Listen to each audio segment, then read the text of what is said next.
This page is the cover of a Mega Drive magazine from May 1992, featuring a vibrant, whimsical character amidst confetti and abstract landscapes, setting a playful tone. The main feature is titled Wonder Mega Dream and focuses on the expanding Mega Dream, specifically highlighting the recent release of the Mega CD, Sega CD system, and the Wonder Mega console, covering all aspects of the new machine. Prominent game coverage includes a data collection special for the tactical RPG Shining Force, detailing characters, weapons, and items. Another major article previews Lunar, the silver star for the Mega CD, announcing its June 12th release date and introducing its story. The magazine also previews or reviews several other titles, including Thunder Force IV, Alicia Dragoon, Twinkletail, and Uncharted Waters. A dedicated Mega CD press section delves further into the new system, discussing games like Robo Aleste, Road Rash, listed as Final Road, Turrican, and others, giving readers insight into the latest Mega CD offerings. The issue also boasts a special appendix containing 2 bonus items.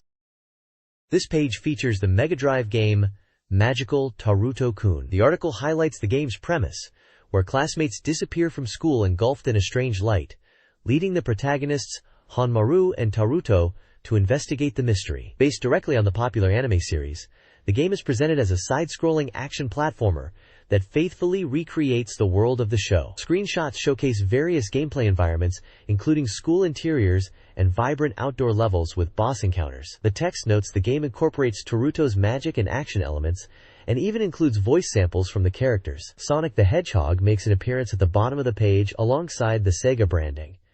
The game was released on April 24, 1992.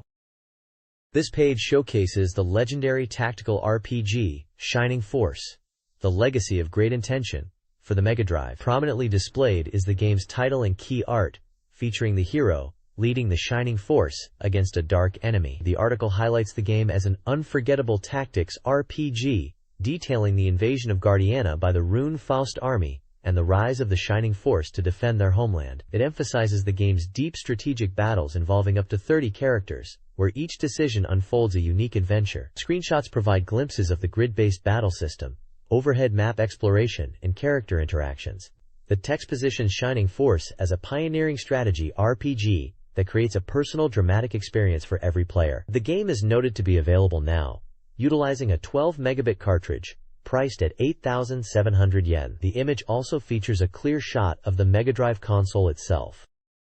This page is themed around intellectual challenge, featuring a close-up of a boy with steam rising from his head, symbolizing intense thought or brain heat. It highlights 2 key products. First up is Quiz Scramble Special, a quiz game for the Mega Drive/Mega COD. The game's premise involves being transported to an unknown world and needing to answer quizzes posed by animals to survive and generate wisdom energy. Leveraging the Crundrum format, it boasts a massive number of questions across various categories, from difficult to retro, promising non-stop fun. This title is slated for release in late May. The page also showcases the Wonder Mega, described as a near-future multi-AV machine. This impressive system is a hybrid that plays both Mega Drive cartridges and Mega CD discs. Beyond gaming, it functions as a CD player supporting CD plus G for karaoke and even CD MIDI for automated music performance. The Wonder Mega is priced at 79,800 yen and was released on April 24th. Additionally, the standard Mega CD attachment is shown, noted as requiring a Mega Drive, and priced at 49,800 yen. This page highlights several upcoming and recently released titles for the Mega CD under Telenet's Riot brand. It features 3 distinct games with accompanying artwork. First is Cosmic Fantasy Stories, a compilation bringing together 2 adventures, featuring familiar characters and already available. Next is Magical Girl Silky Lip, presented as the first ever adventure game starring a magical girl, scheduled for release later in April. Finally, there is Deathbringer, a port of a highly regarded 3D RPG from the X68000 computer, also set for an April release. The page also details promotional campaigns linked to these Riot brand products, offering original telephone cards by collecting points, and a chance to win original merchandise through application tickets. A hotline number is provided for the latest Riot information. This page showcases Isle Lord, a 3D adventure RPG from Wolf Team, known in Japan as Holy Sword Charlemagne, Isle Lord. This title for the Mega CD features character designs overseen by the renowned Haruhiko Mikimoto. The page highlights the game's release and its emphasis on a new type of 3D presentation, a notable feature for the time as it incorporated first-person dungeon crawling alongside traditional RPG elements. The artwork displays 3 key characters from the game and the distinctive Isle logo. This page prominently features the game Isle Lord, a 3D adventure RPG from Wolf Team for the Mega CD. The top of the page showcases dynamic character artwork by Haruhiko Mikimoto, featuring 4 main characters from the game. Below this is the large, stylized logo for Lord, set against a dark, textured background, with the full Japanese title beneath it. A large, bold slogan reads, "Peace," which translates to "Release, Power, and Exterminate Evil." Below the slogan, there are 3 sections. On the left are 2 screenshots. One showing the game's unique 3D first-person dungeon crawling perspective labeled System Window, and the other depicting a battle or character scene with multiple sprites. The central section clearly states the release date, 424, April 24th release, alongside the Mega CD logo. The right section includes credits.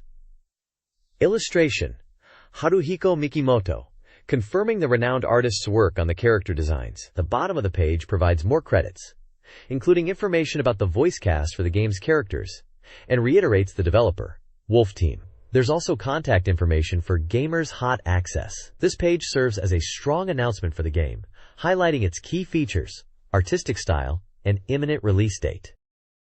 This page introduces Maten no Sumetsu for the Sega Mega CD, scheduled for release in September. The page features a large, ornate illustration depicting a central figure, likely the protagonist Almanas, alongside scenes of knights battling monsters below, set within a fantastical landscape. The accompanying text provides a brief narrative setup for the game. It tells the story of Almanas, who was adopted and raised by a man named Zafan and his wife. After 16 years, Almanas has grown into a young man during a time of global chaos, where monsters are appearing. Zafan, acting on the king's command, investigates the cause of the turmoil and fights the monsters. One night, a severely wounded Zafan returns home, instructing Almanas to inherit his will and serve the king before he passes away. Almanas embraces his dying father, taking his last words to heart. Technical details mentioned include an 8 mega room with battery backup. The price is listed as undecided. The game is licensed by Sega Enterprises and appears to be published or developed in connection with Kodansha Suken. This preview sets the stage for an epic RPG adventure centered around a hero's journey following a tragic loss. This page features a dramatic illustration relating to the upcoming Sega Mega CD title, Maten no Sumetsu. The central image shows the protagonist, Alcinas, holding a wounded or deceased figure, while an inset above depicts another character, likely his adoptive father Zafan, against a backdrop of ruin. Overlaying the image is text that translates to a compelling question directed at the hero, Alnas, who is the shadow standing behind you? This line serves as a teaser, building upon the narrative setup from the previous page and introducing a mysterious element surrounding Alcanas's fate and the forces influencing him in this turbulent world. This page features 3 exciting games. At the top, we see the challenging action platformer, Shadow of the Beast, highlighting its detailed graphics, over 100 monsters, and difficult puzzles across 6 stages. It's described as a test for action game veterans and is currently on sale. To the right is Wonder Dog for the Mega CD, featuring the titular mascot character. It emphasizes the game's vibrant graphics and animation, utilizing the Mega Creed's capabilities, with smooth multi-layer scrolling and a variety of character actions and enemies. Wonder Dog is scheduled for a June release. Finally, at the bottom, Prince of Persia is showcased for the Mega CD, promising a magnificent action spectacle, filled with dangerous traps and exciting platforming as you navigate the labyrinth. It is announced as coming soon. This page showcases the Vantan Deno Intelligence College's first game software creators presentation event. This exhibition is the culmination of a year's intensive study by students in the Game Software Creator Program, established in April '91. The curriculum spans diverse fields, including computer sound, programming, and computer graphics, leading to a vibrant display of creative power. Highlights from the 3-day event included a live computer sound performance covering genres like house and funk, an exhibition of impressive CG artwork, and a hands-on Mac workshop allowing visitors to experience the tools used by the creators. The page also provides information for prospective students, detailing final entrance exam dates for the 92-day division, and offering consultation meetings for those considering enrolling or planning their future path in game development. The school's address and a contact number are included. This page features a preview of the fantasy action game, Elysia Dragoon, for the Sega Mega Drive. Touted as an attractive fighter with a lightning flash attack, the game is presented as a high-quality title created by professional staff, pushing the boundaries of the Mega Drive platform. Key features highlighted include beautiful graphics, smooth controls, and a wide variety of enemy movements. The game world is extensive, spanning 8 stages, 12 areas, and a total of 433 screens. It boasts 32 BGM tracks and 109 sound effects. The page details the game's ultimate combat system, focusing on protagonist Elysia's abilities. These include automatic targeting lightning bolts and powerful magic attacks like the rolling bolt.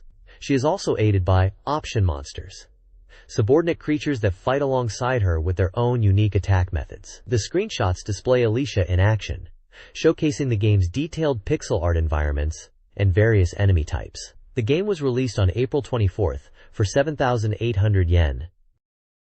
This page showcases a beautiful full-page illustration for the fantasy action title, Elysia Dragoon. The artwork features the game's protagonist, Elysia, dynamically posed amidst her powerful elemental option monsters, including a fiery dragon, a winged beast, and a serpentine creature. The illustration captures the game's magical essence, depicting Elysia's command over lightning and the vibrant energy of her companions.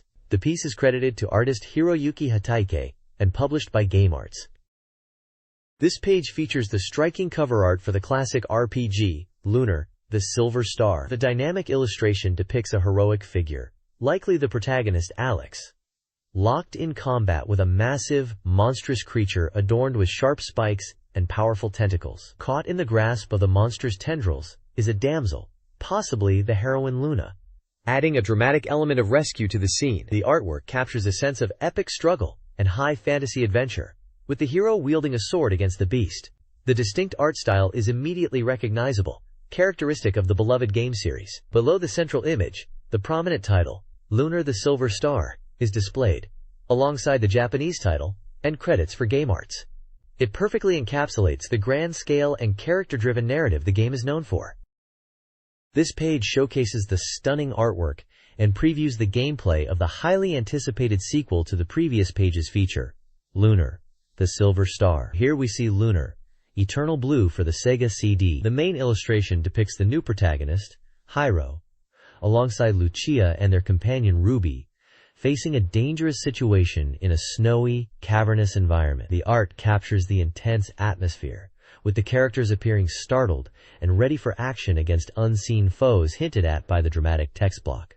The accompanying Japanese text describes the ominous presence lurking in the darkness, the terrifying features of monsters like glowing eyes and gleaming claws, and the sounds of battle cries and monstrous roars. It's a call to action for the young adventurers to summon their courage and press forward. Below the main art, 4 screenshots provide a glimpse into the game's world and mechanics.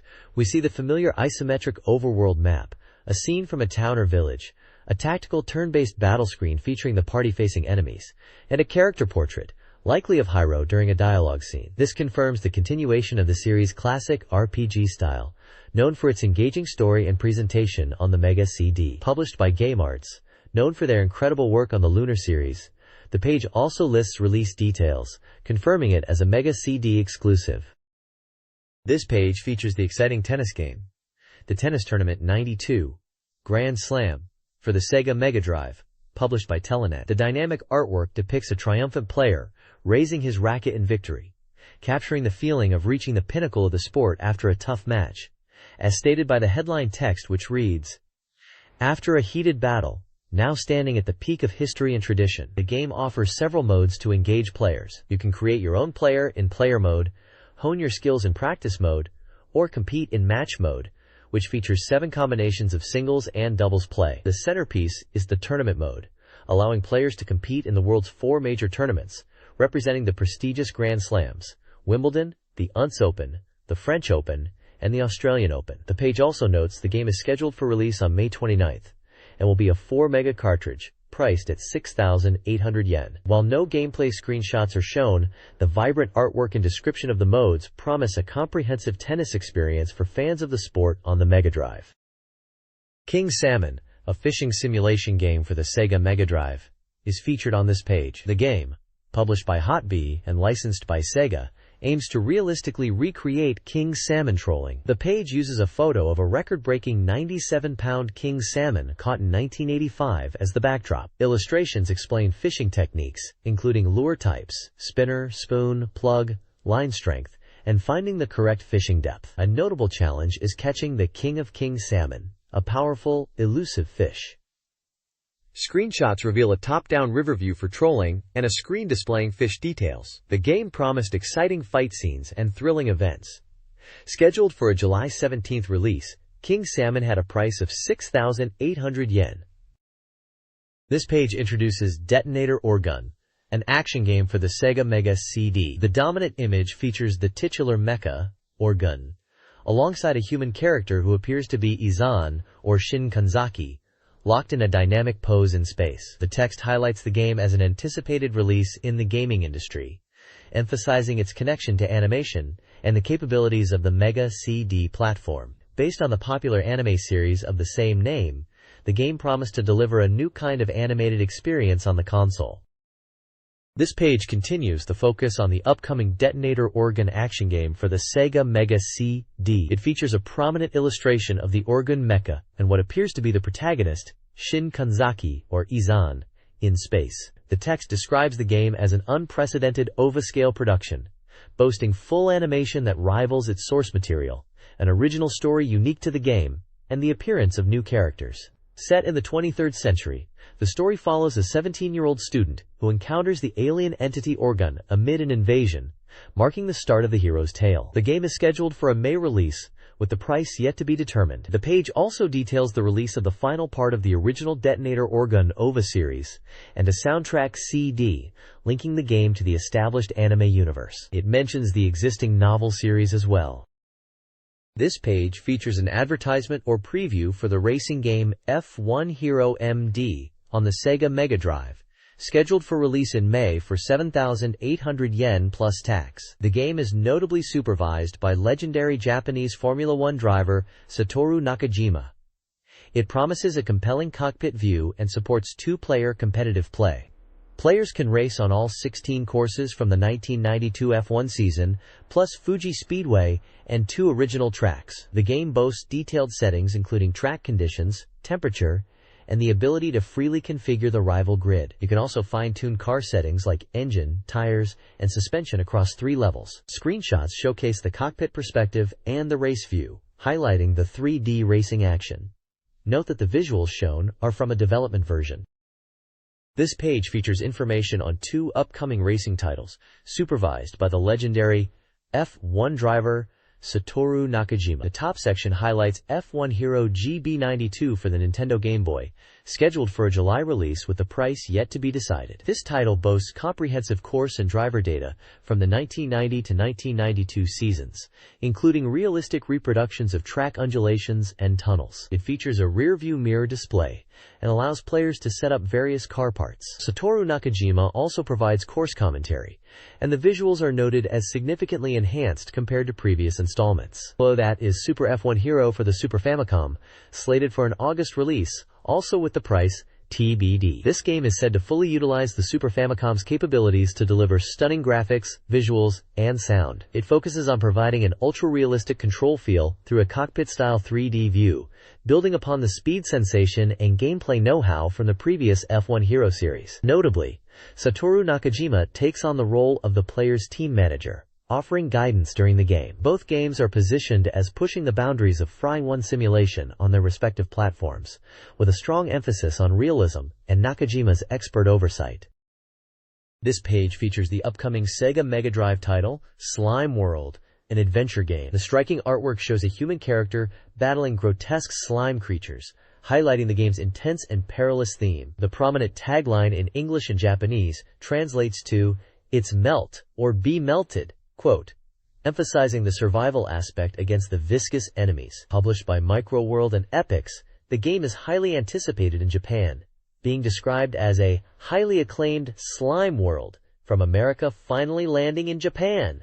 It is scheduled for release in late April. The page serves as a clear promotional announcement for this action-adventure game coming to the Mega Drive. This page showcases the action game Stormlord, a hit title from the United States, now available for sale in Japan. The striking artwork depicts the titular hero, an armored warrior, summoning power into his sword against a dark, stormy backdrop, perfectly capturing the intensity of the legendary storm mentioned in the text. The game is highlighted as offering a riveting blend of strategy and action, featuring dazzling graphics and awesome sound effects to immerse players in its world. Published in Japan by Microworld, this announcement clearly positions Stormlord as a highly anticipated arrival on the Mega Drive platform. This page features a breathtaking fantasy illustration depicting floating islands, a massive glowing crystal, a castle, and a stormy mountain range under a dramatic sky with a sun or moon high above. The striking vertical text reads, "The path left is to fight. That was the fate of the little witch." Below the main art, 2 screenshots showcase the game's presentation. The first, labeled Prologue, shows an outdoor scene and mentions the protagonist Saria and an episode related to an incident. The second is a conversation scene with pixel art characters in a dungeon, stating that the fantasy setting enhances the game's atmosphere and featuring dialogue about a boy being safe, but a ruby, the source of magic, being taken. This page serves as an introduction to the game, highlighting its epic fantasy world and narrative focus, likely for the game's Sorcerian on the Mega Drive. This page introduces the fantasy shooting game Twinkletail, the debut title from Wonder Amusement Studio. It showcases the game's impressive graphics and immersive fantasy world. The main artwork features Saria, the little witch protagonist. Screenshots highlight key gameplay elements, simple controls allowing quick weapon switching, a variety of fantasy monsters, detailed environments leveraging the Mega Drive's capabilities, and powerful screen-clearing magic spells that can turn the tide of battle. The page emphasizes the game's visual appeal and action-packed gameplay set in diverse stages. It also provides release information and credits the developer and publisher. This page features the classic Shoot 'em Up Advanced Busterhawk Glee Lancer on the Mega Drive. The prominent artwork showcases the game's protagonist, Lucia, alongside her spaceship, the Glee Lancer, set against a backdrop of Earth and space. The game's narrative follows Lucia in the year 2025 as she embarks on a mission to rescue her father, who has been transported beyond the solar system by aliens. Gameplay is highlighted through screenshots, displaying intense top-down shooting action across varied environments. The page emphasizes key features, such as the game's 11 distinct stages, a unique power-up system known as the Gunner system, the ability to shoot in 16 directions, high-quality graphics and sound, and an engaging storyline. The game was released in July 1992. This page serves as the table of contents for the May 1992 issue, immediately highlighting a significant special appendix included with this volume. It features a section dedicated to catching up on new software releases, listing various titles across different genres such as the classic shooter Thunder Force IV, sports title Speedball 2, strategy game Royal Blood, and the recently covered Glee Lancer. The BeepMD Hot menu provides a closer look at several key games, including the action RPG Alicia Dragoon and the strategy game Uncharted Waters. A major special feature is dedicated to exploring the expanding world of gaming made possible by the Wonder Mega console, delving into how this combined hardware enhances the experience. The magazine also debuts a new section, Sims Communication, and provides an early look at upcoming Sega CD titles in the Mega CD press, featuring games like the puzzle adventure Wonder Dog, the RPGs Dark Wizard and Cosmic Fantasy Stories, and the intense shooter Robo Alesti. Detailed data for Shining Force, The Legacy of Greatness is presented, and the highly anticipated RPG Lunar, the Silver Star for Sega CD is prominently featured, announcing its June 12th release date and previewing its game system and story.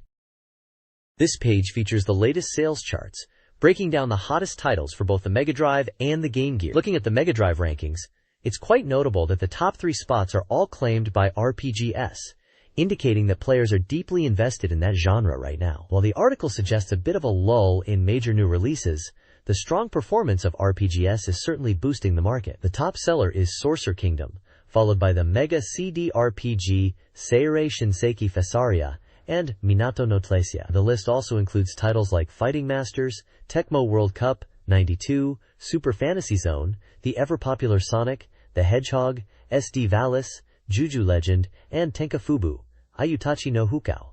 The Game Gear also gets a look at its top sellers. Leading the pack is Sonic the Hedgehog, followed by Pocket Mahjong, Super Monaco GP, Magical Taruto-kun, and Wagyan Land. The commentary notes that while there might be some concerns about the Game Gear's future lineup, new titles are indeed in the works. This page presents two key data points for Mega Drive fans: the games users most want ported, and the current best sellers in shops. The user data section reveals the top 20 games readers wish to see on the Mega Drive. Leading the charge is the arcade phenomenon Street Fighter II, followed by popular Japanese RPGs and strategy titles like Record of Lodos War and Princess Maker. Arcade hits such as Captain Commando, Cotton, and Rad Mobile also feature prominently, showcasing a strong desire for arcade conversions. The commentary notes that while many ports are being decided, it's a shame that PAC ports outnumber desired arcade ones, hoping for more coin-op classics to make the jump. Side features highlight games like the strategy title Royal Blood, Quiz Tonosama no Yabu, and Merry-Go-Round.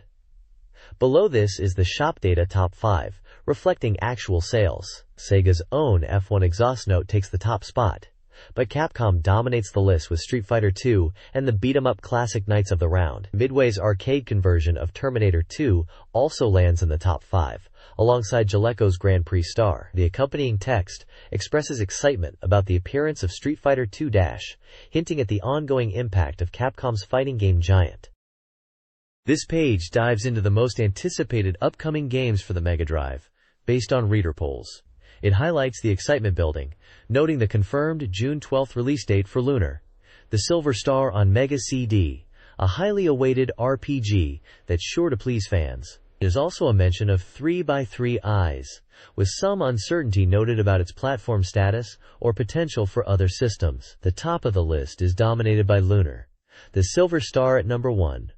Praised for its charming characters and impending release. Ayrton Senna's Super Monaco GP2 holds the second spot, with progress noted despite no new visuals this month. The atmospheric RPG 3x3 Eyes is third, followed by the horror action of Splatterhouse 2 and fourth, eagerly awaited even by non-Namco fans. Rounding out the top 5 is Compile's latest Mega CD shooter, Robo Aleste, promising explosive, flashy action. Further down the list, users are looking forward to games covering a range of genres, including Afterburner 2i, the fighting game Shura no Mon, the cyberpunk adventure Rise of the Dragon, the unique Yumimi Mix, various sports titles like Pro Yaku 92 and F1 Constructors, the tactical RPG Dark Wizard, the simulation game SimEarth, and the ninja classic Shinobi 2-1, Return of the Ninja Master. The data comes directly from readers' survey responses. This page presents the official release schedule for both the Mega Drive and Game Gear systems, showing which games players can expect and when. It lists a wide array of titles, including highly anticipated ones like Lunar, the Silver Star, and Ayrton Senna's Super Monaco GP2, confirming their upcoming availability. Mega Drive's schedule is packed with diverse genres from various publishers, showcasing everything from action and RPGs to simulations and sports titles. We see entries like Elysia Dragoon, Uncharted Waters, Speedball 2, Prince of Persia, and the confirmed Mega CD release of Rise of the Dragon, reflecting the platform's expanding library. The Game Gear section is smaller but still features notable releases like Streets of Rage, Bare Knuckle, Phantasy Star Adventure, and Joe Montana Football. Editorial commentary notes the recent release of Shining Force, likely Shining in the Darkness or a related title, and the confirmed date for Lunar, highlighting shifting player focus. It also mentions that Victor Entertainment is actively bringing many ported games to the Mega CD, while other companies are also showing increased activity in the market, suggesting a vibrant future for the platform. This page provides updates directly from various game publishers about their upcoming and recently released titles for the Mega Drive and Game Gear. Sega Enterprises is releasing the licensed game Magical Taruto-kun and Super Pro Baseball 92 for Game Gear on April 24th. Koei promotes their simulation game, Great Naval Battles. Riot apologizes for the delay of the Mega CD title Magical Girl Silky Lip, but confirms its April 24th release, while also mentioning Cosmic Fantasy Stories, and Deathbringer. Soft Vision makes its Mega Drive debut with the golf game Top Pro Golf. Masaya announces Vixen 357, a mecha strategy game in the vein of Langrisser, set for summer. Game Art's highly anticipated Alicia Dragoon is finally out on April 24th, and Lunar, the Silver Star, is nearing completion. Micronet teases the upcoming CSAR no Yabu 2. Victor Musical Industries introduces Wonder Dog, an action game based on the Wonder Mega character. Engine is moving facilities but confirms Paperboy is ready and hints at more activity. Namco highlights their Galaxian Cubed attraction at the Namco Wonder Egg theme park. Hot B's new puzzle shooter Bad Omen is set for April 24th. Wolf Team teases the upcoming release of Ernest Evans. Sims starts a new column, mentioning past announcements like Vey. Microcabin addresses fan requests for Caxac, stating no current plans for Mega Drive but promising original titles. This page introduces the B Mega Dog Race section, which uses a dog race theme to present game reviews. It highlights new releases for the Mega Drive, Mega CD, and Game Gear. Two action games released on April 24th are reviewed: Alicia Dragoon and Magical Taruto-kun. Alicia Dragoon is described as a challenging action title from Game Arts, requiring deliberate progression but offering a rewarding atmosphere and readable text. Magical Taruto-kun from Sega is seen as cute and easy to enjoy, praised for its use of magic, sampled voice clips, and pastel graphics, making it suitable for families, though some reviewers note it lacks originality compared to games like Sonic. The games are rated by 4 reviewers, with their average scores, odds, determining the outcome of a metaphorical dog race. The page also features comments from regular contributors. Aoyama Yuko is introduced as a new member. Ulrich Kuji shares thoughts on a live concert. Choujin Barome talks about personal changes. Jam Oji-san laments the scarcity of new Mega CD software, but expresses anticipation after trying a sample of Lunar, the Silver Star.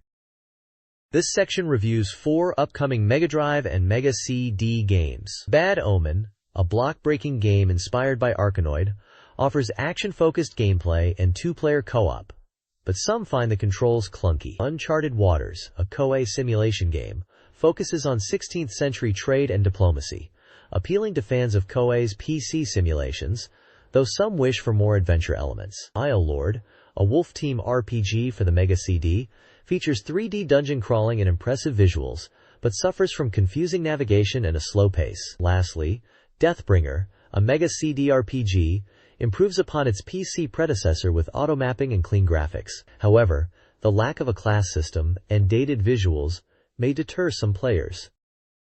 This page features reviews for a couple of games and some general commentary on recent releases. Mahou no Shoujo Silky Lip on the Mega CD, an RPG based on a magical girl anime, is praised for its character development and polished presentation, standing out as a unique title despite some reviewer quirks. Chow Pro Yaku 92, a baseball game for the Mega Drive, gets mixed reviews.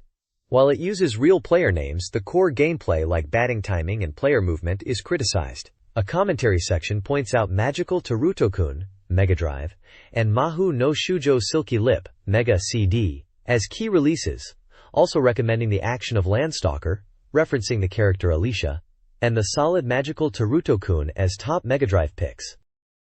The next page features the B-Mega Reader Race, a unique ranking system where readers rate Mega Drive games on a 10-point scale, and the average scores determine the ranking published here.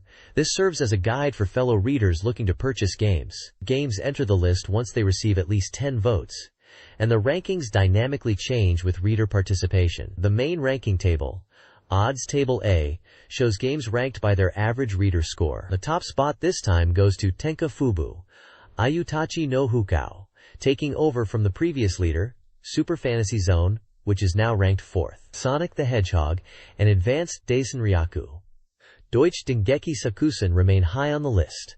The table covers a wide range of games, from action to RPGs. Further down, the page spotlights specific games. Joe Montana 2, Sports Talk Football, ranked 20th, is highlighted for its impressive English commentary and realistic gameplay, despite some minor criticisms about game length. Chibi Maruko-chan Waku Waku Shopping, at 52nd, is introduced as a game with potential, noted for its fun multiplayer experience and freedom, though some aspects like the fixed main character and objective are questioned. Finally, Final Blow, a boxing game ranked 143rd, is featured for its large character sprites and graphics, but is criticized for gameplay issues like being cornered easily and short rounds. This section showcases a diverse range of reader opinions and different types of games on the Mega Drive. The BeepMD reader race continues, spotlighting games with varied reader opinions. On the left, low-ranking games include Hellfire, 79th, praised for strategy but lacking a bomb weapon, Dangerous Seed, 90th, liked for its music but lacking impact, Exile, 98th, considered accessible but plain, and Beast Warriors, 131st, frustrating due to long fights. Even further down, Double Dragon 2's, 153rd, port, is criticized for poor graphics and controls, while Master of Weapon, 166th, suffers from hit detection problems.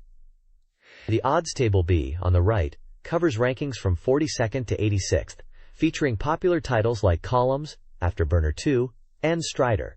Golden Axe 2 notably dropped in rank, and Chibi Maruko-chan Waku Waku Shopping placed in the mid-range. Reader comments in Owner's Voice highlight issues with Heavy Nova's controls and Sword of Sodan's final boss.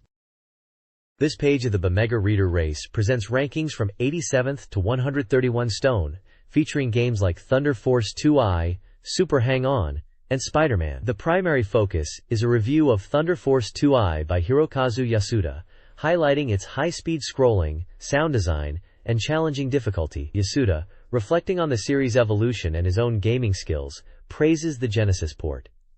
Many readers praised the game, though some found it difficult. A BeepMD data ticket section calls Thunder Force 2i the quintessential Genesis shooting game, consistently ranking high despite not reaching the top spot. It emphasizes the game's quality, mentioning successful ports and the high number of votes for high scores. Reader races for Outrun and Sonic the Hedgehog have concluded but may return. This page delves deeper into the world of Mega Drive gaming, kicking off with a unique manufacturer bloodline ranking for shooting games. It lists companies like Sunsoft, Toaplan, and Technosoft, ranking them based on the average score of their release shooters, suggesting this can guide purchases. Screenshots highlight upcoming titles like Thunder Force IV and Denjin Aleste series. The reader ranking odds table D continues from the previous page, listing games from 132nd down to 177th place with their average scores, featuring titles such as Super Hang-On and Double Dragon 2. The magazine also hosts reader contests. One asks players to predict the final ranking of the upcoming RPG epic, Shining Force. Another challenges readers to guess the average score a new wrestling game, Thunder Pro Wrestling Retsuden, will receive when it first appears in the rankings. Readers are also invited to participate in the rankings by submitting scores and comments, with a chance to win games like NHL Hockey. The editors reflect on the current state of the rankings, noting the fierce competition at both the top and bottom, and anticipate the impact of major releases like Shining Force on the future lists. This page reports on a bustling game show event held on February 24th and 25th, highlighting the explosive growth of new video game titles. The overall impression was described as 200% excitement. The report notes a shift in the arcade scene. While UFO catcher crane games had dominated, there's a resurgence of new table games and large-scale simulation cabinets. This is seen as manufacturers looking to broad-reach experiences, treating arcades like amusement parks to attract players with both impressive cabinets and fun, engaging table games. Capcom's enduring hit, Street Fighter II, was still incredibly popular, showcasing a special version, likely Street Fighter II - Champion Edition, at the show. This new version allows players to control the 4 Heavenly Kings, bosses, and includes other updates to graphics and challenges, making it an essential game for Street Fighter II fans. Simulation machines also made a big impression, notably Taito's IAS, a large simulation cabinet, and Galactic Storm, an impressive SF front-view shooter. These and other standout games from various manufacturers were on display, demonstrating the vibrant state of arcade development. This page continues the game show report, highlighting more exciting new arcade titles. Namco drew crowds with their large-scale, 8-player competitive motorcycle racing game, Suzuka 8 Hours, praised for its realistic feel and intense competition. Konami presented G.I. Joe, a 4-player action game with selectable characters like Duke and Snake Eyes battling Cobra forces, featuring a 3D perspective. They also showed Hexion, a unique Latin-style puzzle game with hexagonal pieces, supporting 2 players. Data East unveiled 3 new games. Darkseal 2, likely Wizardfire, a fantasy action game where you choose one of 5 warriors. Gunball, possibly Spin Master, a survival action game set in a space stadium with a unique look. And Wolffang, a side-scrolling action game controlling a customizable mobile suit through 12 stages, with branching paths and multiple endings. For shooting game fans, Toplan delivered 2 titles. Dogyun, a flashy vertical shooter with large characters and powerful attacks. And Tasujin, known as Truxton, a vertical shooter praised for its simple controls and balanced gameplay, accessible even to beginners. Finally, NMK showed off the super cute shooting game Sabaton Brothers, while SNK released Baseball Stars 2, enhancing graphics and offering modes like player versus player and computer opponents. This page previews upcoming Sega Genesis titles, focusing on sequels and controversial games. 2 sequels are highlighted. John Madden Football 92, a sports game by Electronic Arts, boasts improved graphics, sound, and gameplay, including new strategic options. The article notes the popularity of football games in America. James Pond 2, codename RoboCod, also by Electronic Arts, moves the action to the North Pole with a robot suit, offering standard platforming gameplay, though the reviewer misses the first game's parody spirit. The article also touches on the controversy surrounding violent games, especially those from Razorsoft. Games like Technocop, Slaughtersport, and Death Duel are mentioned. Upcoming titles such as Stormlord 2, Pigskin, and Another Vampire Killer are also noted. The article suggests that while controversial, such content has a place in the market. This page provides a news roundup from Sega, covering recent events and technology. The top story reports on the CSG new product announcement event, held in various cities, including Tokyo. While the Sega booth showcased the new Wonder Mega system and had popular games drawing crowds, visitors were disappointed that the new Mega CD software was only shown via demo screens. However, the opening sequence for Lunar, the Silver Star, was displayed. Below that, the page highlights Capcom's racing team. Known for the massive hit Street Fighter II, Capcom's team is stepping up this year, challenging the prestigious Indy 500 race after competing in 3,000 previously. A meeting was held to report on their activities, featuring the team drivers and race queens. Finally, Sega's development of a new CG system board, the Model 1, is announced. This board boasts significantly higher processing power than previous hardware. A provisional game called BV, utilizing this board and featuring polygon 3D graphics, was revealed. This game, later known as Virtua Racing, is described as offering a strong sense of immersion, especially when displayed on a wide vision monitor, and was set to be exhibited at an upcoming sports fair.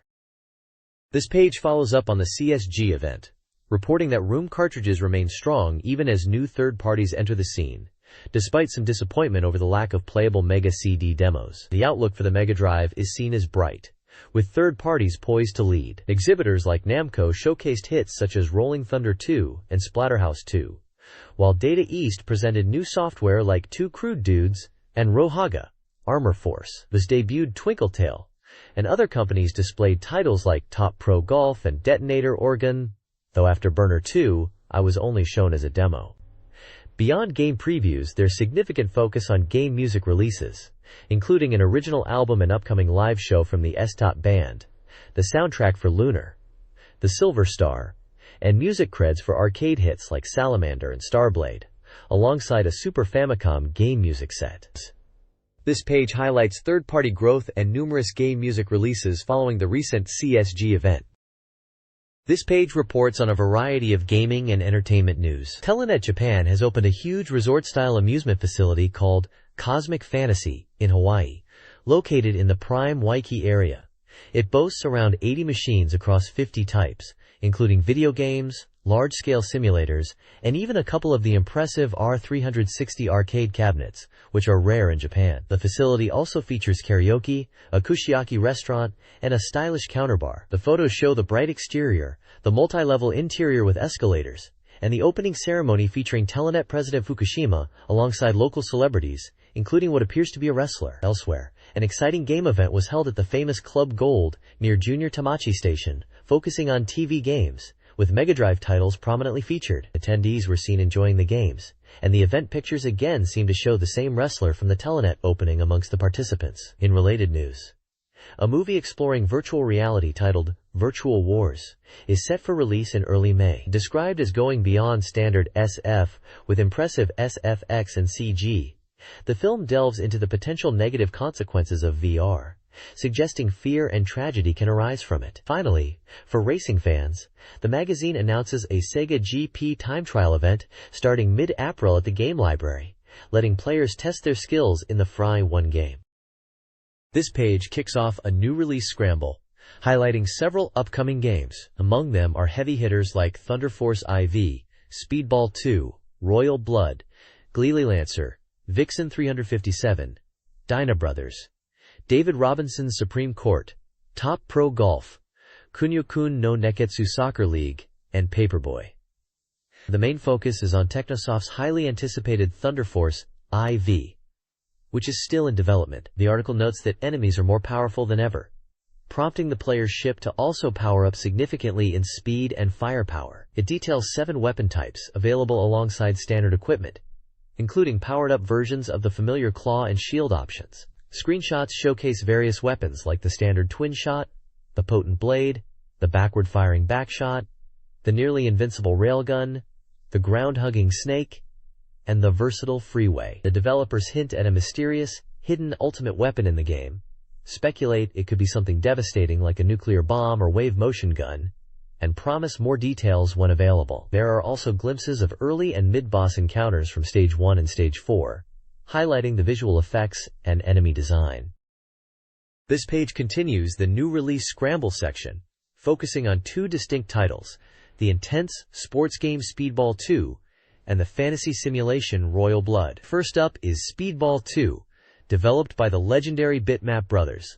Hugely popular in Europe, it's an incredibly fast-paced, brutal futuristic sport combining elements of soccer and handball, where aggression is just as rewarded as scoring. The unique field features interactive elements like bounce walls and teleporters. Player types are customizable, and the game offers versus modes against the computer or another player, plus training. It's a pure adrenaline rush, perfect for competitive gaming. Below that is Koei's Royal Blood, a fantasy simulation game where you take on the role of a rebellious noble, aiming to overthrow a tyrannical king and claim the throne by conquering territories. This strategy title blends military conquest and diplomacy, featuring various scenarios and supporting 2 players. Set in a fantasy world familiar to RPG players, the Mega Drive version significantly upgrades the graphics from previous iterations, making the strategic map and turn-based battles visually impressive. This page continues the new release scramble, featuring 2 very different titles. First up is the intense horizontal scrolling shooter, Glee Lancer. This game is all about shooting and dodging, with the core gameplay centered around the unique gunner weapon system. The gunner isn't just a static power-up. It has 7 distinct modes, allowing it to follow the player ship, rotate around it, stay fixed, or act as a separate drone. Mastering these modes is key to success. The story follows a daughter trying to rescue her father, a pilot, and the game features cutscenes between stages to advance the narrative. The screenshots show the fast-paced space combat, key characters like the protagonist and her father, and the screen where you select and customize the gunner's behavior. Below that is Vixen 357, a sci-fi simulation game. Following in the footsteps of Langrisser, this title emphasizes storytelling alongside its strategic gameplay. Players command units, known as armored soldiers, across different maps to complete objectives. The game features around 40 different types of these units. The focus is on strategic planning and positioning your units in turn-based battles. The screenshots showcase a battle screen, a large spaceship unit, and the overhead strategic map where players move their forces. This looks like a solid entry for fans of tactical simulation on the Genesis. This page continues the new release scramble, featuring 2 distinct titles. First up is Dyna Brothers, a simulation strategy game where players guide dinosaurs against invading aliens. Supervised by a game-loving psychiatrist, the game introduces a unique system where you play as the egg, the source of the dinosaur's life, producing different types of dinosaurs and wielding natural disasters against the alien invaders who seek to terraform the planet. Strategic decisions involving the balance of different dinosaur types are key. The screenshots show the strategic map view and close-ups of the dinosaur and alien sprites. Below that is David Robinson Basketball, a sports title centering around the NBA star. While the core gameplay offers standard basketball action with simple shoot and pass controls, the game stands out with its diagonal overhead camera perspective that dynamically shifts and the inclusion of David Robinson himself. He appears at halftime to present player stats and analysis, adding a touch of realism and showmanship. The presentation and dunk shots are specifically highlighted as impressive. Screenshots show the in-game action and the halftime stats screen featuring David Robinson. The Genesis is getting 3 new titles. Top Pro Golf offers a realistic golf simulation with 18 holes, diverse game modes, and both 2D and 3D views. Neketsu Koko Soccer Hen MD, a port of a Technos Japan series, provides a quirky soccer experience with teams of 6, special shots, and characters from River City Ransom. Players can engage in 2-player co-op or versus modes. Lastly, Paperboy brings the classic arcade game to the Genesis, challenging players to deliver newspapers while avoiding obstacles. This page presents the BeepMD section, a regular feature for readers to share their thoughts. The main focus is an overall review of the recently released Mega CD software lineup. Readers and reviewers share mixed feelings. While there was high anticipation for the new hardware, many feel that the initial software titles haven't fully utilized the capabilities of the Mega CD. Specific games are discussed. Woodstock is seen as disappointing, while Ernest Evans is noted for its animation and atmosphere despite gameplay shortcomings. Tenkabufu, likely a Japanese exclusive strategy or simulation title, is highlighted for its strong use of video and overall polish, considered a good current purchase. Solfease is mentioned, but its visuals reportedly suffer from stuttering, disappointing a reviewer who owned the X68000 version. Heavy Nova and Nostalgia also received comments on specific aspects like animation and atmosphere, but the overall game quality is questioned. The high cost of the Mega CD hardware is also a point of concern for potential buyers waiting for more solid titles. Additionally, there's a brief mention of July's theme, and a separate debate is introduced regarding the necessity of color enhancement and the Genesis's color performance. Overall, the consensus is that the Mega CD is still in its early days with potential, but the current software library is somewhat lacking. This page features the BeepMD Gamer Aitai Hodai section, where readers voice their opinions. One prominent review focuses on Harbor Treasure for the Mega CD, expressing significant disappointment. The reader criticizes the poor controls, stressful movement, and fundamental gameplay issues, stating that even good graphics can't save it. The battle system is particularly panned for limited item use and movement. They highlight the game's incompleteness and high price as major drawbacks despite appreciating the illustrations. Another reader discusses Romance of the Three Kingdoms 2, expressing fondness for the series and overall enjoyment of the Mega CD version. They praise the strategy elements and system improvements like naming rulers and the battery save, although noting limitations like only one save slot. While they find it a good game, the high price is seen as a barrier, suggesting a lower price would make it a definite purchase. A third review looks at Spirit God Century Fyaria, describing it as a passable RPG. The reviewer liked the dynamic attack selection and graphics, but pointed out issues like slow loading times after battles and unclear equipment effects. They note it showcases both the strengths and weaknesses of the Crindrom format. Below the text, reader-submitted illustrations are featured, including artwork of characters resembling Roll from Mega Man, a character potentially from the Shining series, and Sonic the Hedgehog. A short comment section at the bottom includes complaints about specific games and the price of MegaDrive backup cartridges.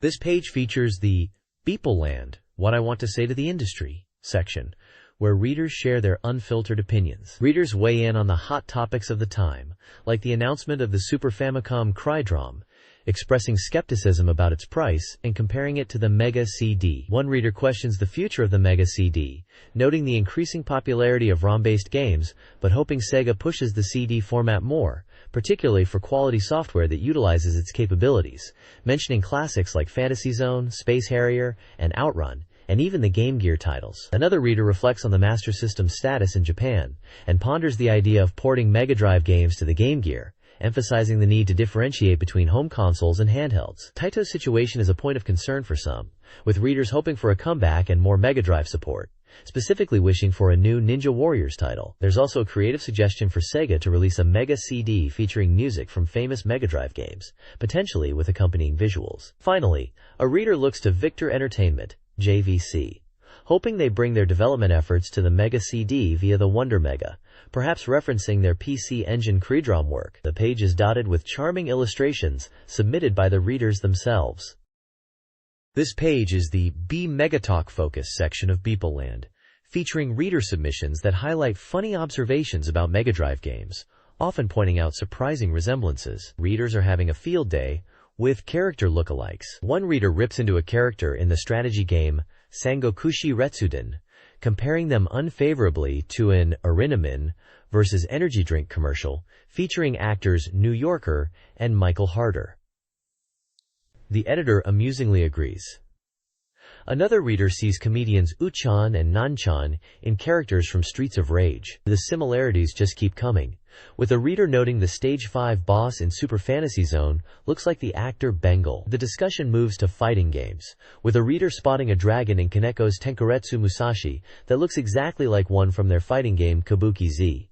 Finally, a reader observes that Onihime from the Streets of Rage manual resembles Chun-Li from Street Fighter II, prompting the editor to concede the pose is similar, acknowledging Streets of Rage's status as a final fight-style game but ultimately shrugging off the potential connection.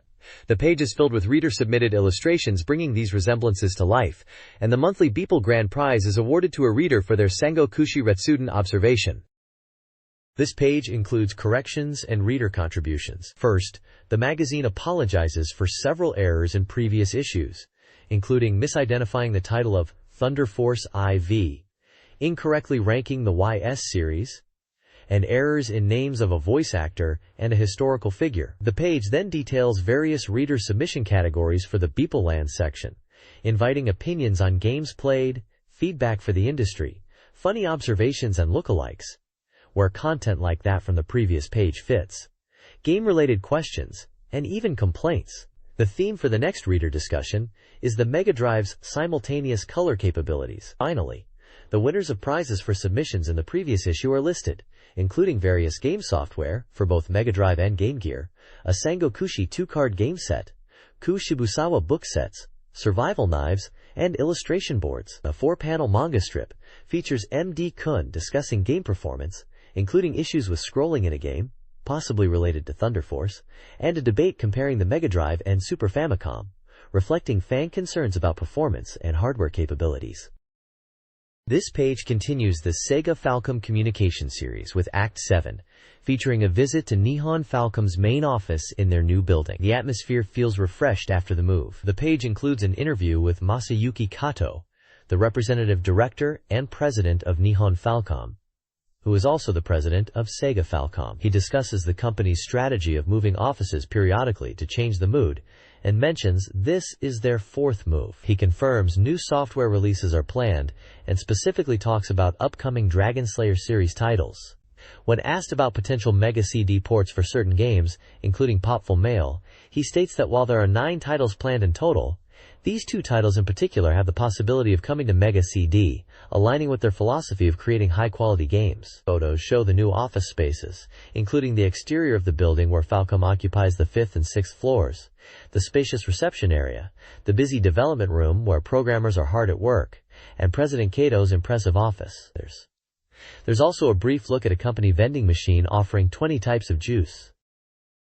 This page checks out 2 anticipated new titles from Falcom. First up is Dragon Slayer, The Legend of Heroes 2, which is set a year and a half after the first game and stars the previous hero's son. The review notes engaging events for players of the first game and an improved auto-battle system compared to its predecessor. Currently available on the PC-88. Screenshots display the RPG interface and character portraits. Next is Popful Mail, which is getting ported to the PC-98 after its initial release on the PC-88, with a changed title screen recommending a replay for those who cleared the original. There's mention of anticipating a Mega CD port.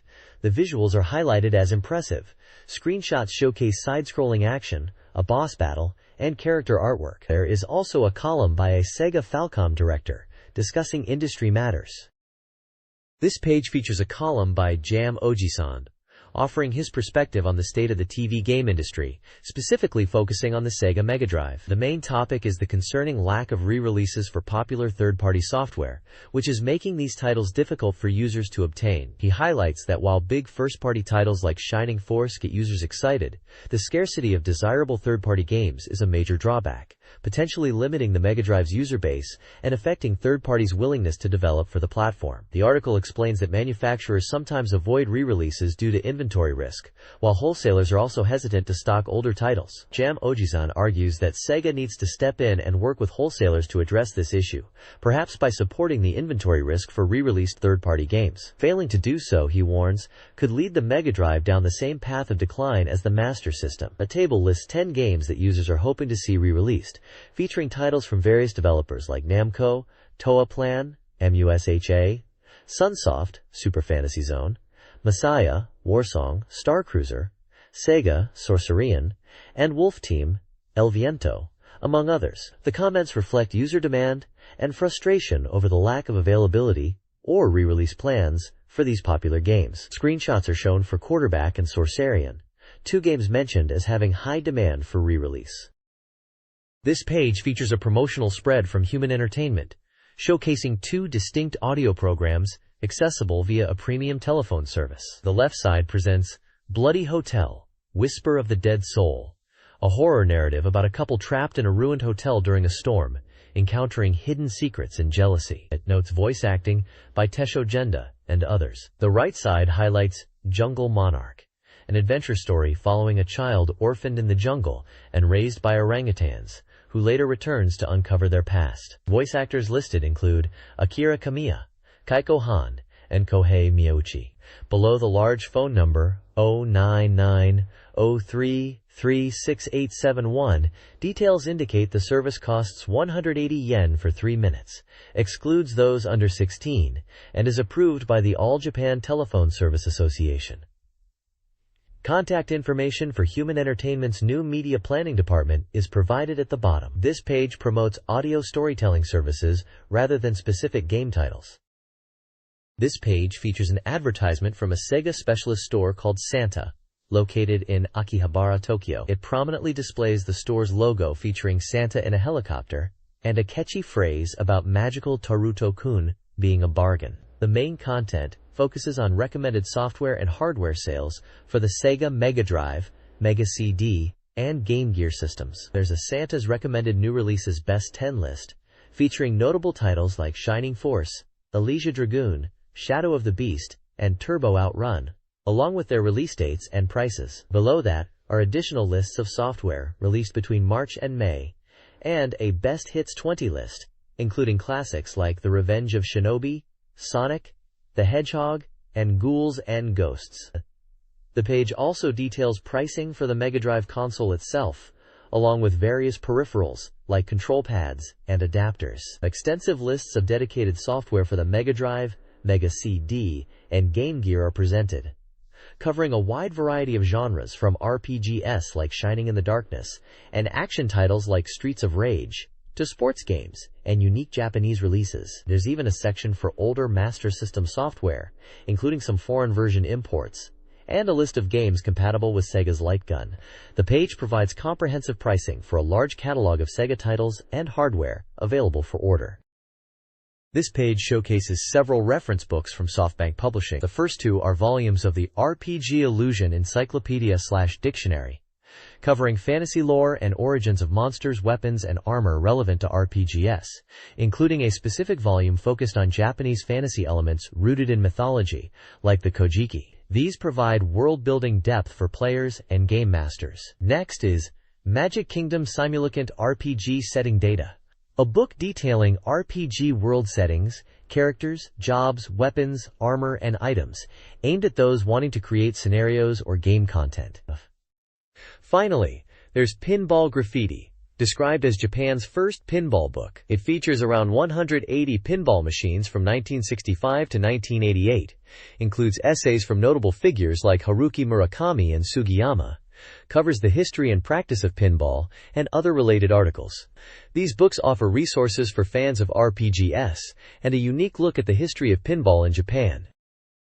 This page is a mail-order catalog showcasing a wide selection of classic gaming hardware and software available for purchase. It covers iconic systems from the 8-bit and 16-bit eras, including the Super Famicom, Mega Drive, Mega CD, PC Engine, Famicom, Game Boy, and Game Gear. The page is structured by console platform, listing various popular games for each, alongside their original retail price and the current mail-order price. You can find consoles like the Super Famicom and Genesis, as well as expansions like the Mega CD and PC Engine Duo. The game lists feature many fan favorites and significant titles of the time, covering diverse genres, from RPGs and action games to sports titles and puzzles. Beyond the extensive game and console listings, there are clear instructions on how to place an order via telephone or mail, detailing payment methods and expected delivery times. The contact information for the store, HOP, including their address and phone numbers, is prominently displayed, indicating this is a direct sales channel. The page emphasizes that all prices include tax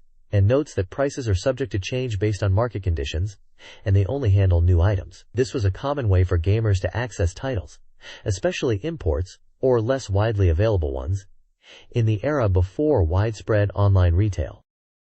This page is part of the BeepMD Hot menu, showcasing upcoming games. It lists several titles with their corresponding page numbers, including Magical Taruto-kun, Alicia Dragoon, Grand Slam, Satoru Nakajima, F1 Hero MD, Bad Omen, Twinkletail, and The Great Voyages. The main focus here is on Magical Taruto-kun, an action game from Sega. The reviewer is excited about this new horizontal scrolling action game on the Mega Drive, noting it breaks the typical mold for character-based games. They praise how the game incorporates the original work's charm and character actions effectively into the gameplay, highlighting the use of the sword pen magic attack. Screenshots show the character performing flight and attack moves, demonstrating key aspects of the gameplay.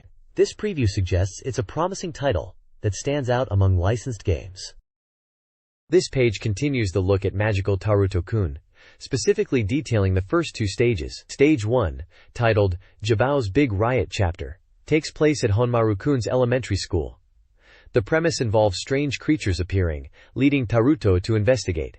The main challenge here comes from Honmaru's rivals, Jabao and Atari, referred to as Atom Power. Screenshots show Taruto using the sword pen magic on a mailbox, causing it to sprout a face, and depict the appearances of Jabao and Atari, the latter involved in a soccer game. Stage 2, chapter of Advancing Through the World of Magic, shifts the setting dramatically to a magical realm. Unlike the first stage, this one features cannon-like objects that can be transformed into weapons using the sword pen magic. The stage is broken into 3 areas: a field with valleys and bridges, a maze-like section where drawing on blocks reveals hidden elements, and a return to the field. The stage culminates in a fight against Mimora, one of Taruto's friends.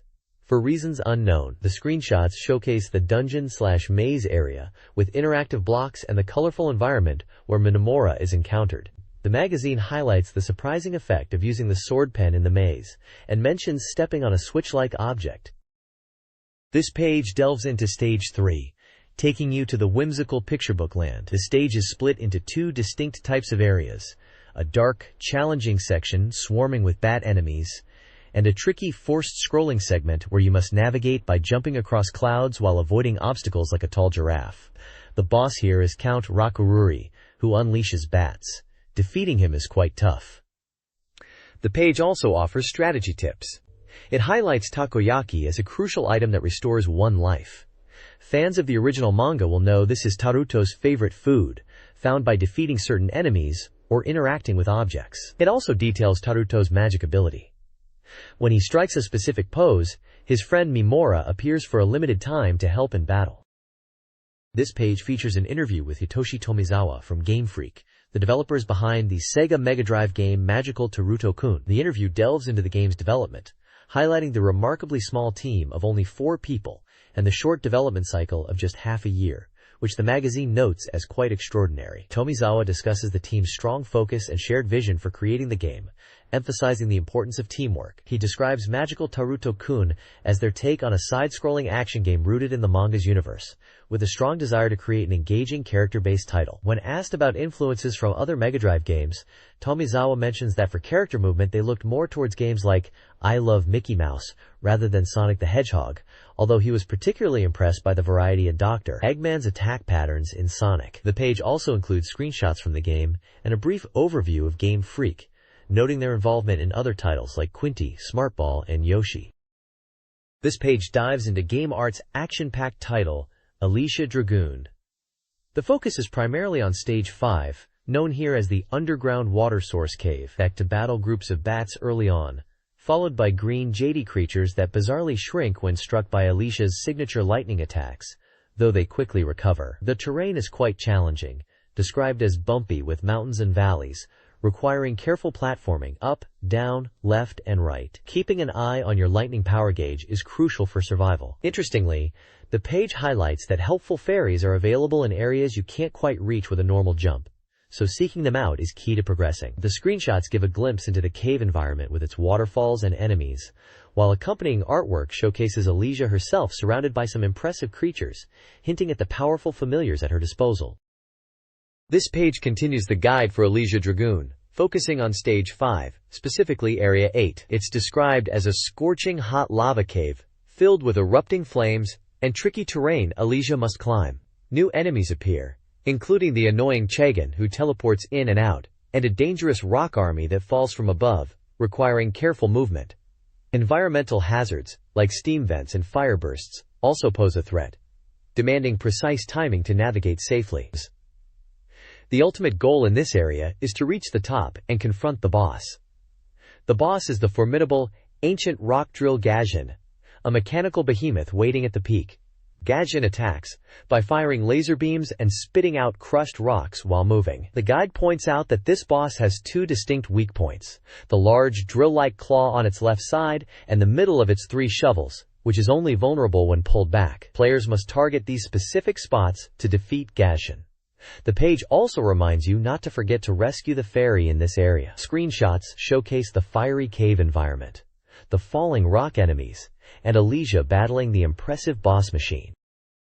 This page provides a guide for Alicia Dragoon, covering stages 6 and 7. Stage 6 takes place inside a spaceship, featuring sloping corridors and enemies like robots and Zobin zombies, who attack with guns and appear when Alicia is near, plus bombs that explode as you approach. The objective is to reach the engine area, where the boss awaits. Tips include finding items like 1-ups and health in capsules at the edges of the screen, and searching thoroughly afterward for potential hidden bonuses. The guide then details Stage 7, set in a sky shrine, where you ascend while battling enemies. These include green dahlia foes with hard bodies that lay slime eggs. A unique mechanic in Stage 7 requires you to hit certain pillars or structures with lightning attacks in 2 places to open the path forward, particularly when you seem stuck. After defeating all enemies in an area, hitting a structure with lightning can turn the ceiling into stairs, but you must pass quickly before they revert. Both stages' bosses are discussed. The Stage 6 boss is the divine official Habal, located in the engine part, who attacks using psychic powers and thrown weapons. Hitting him effectively with lightning is key. The Stage 7 boss is the great divine official Hazal, who teleports and attacks, accompanied by Habal. The page concludes with encouragement for the player, as they near the game's end, accompanied by an illustration of Alicia Dragoon.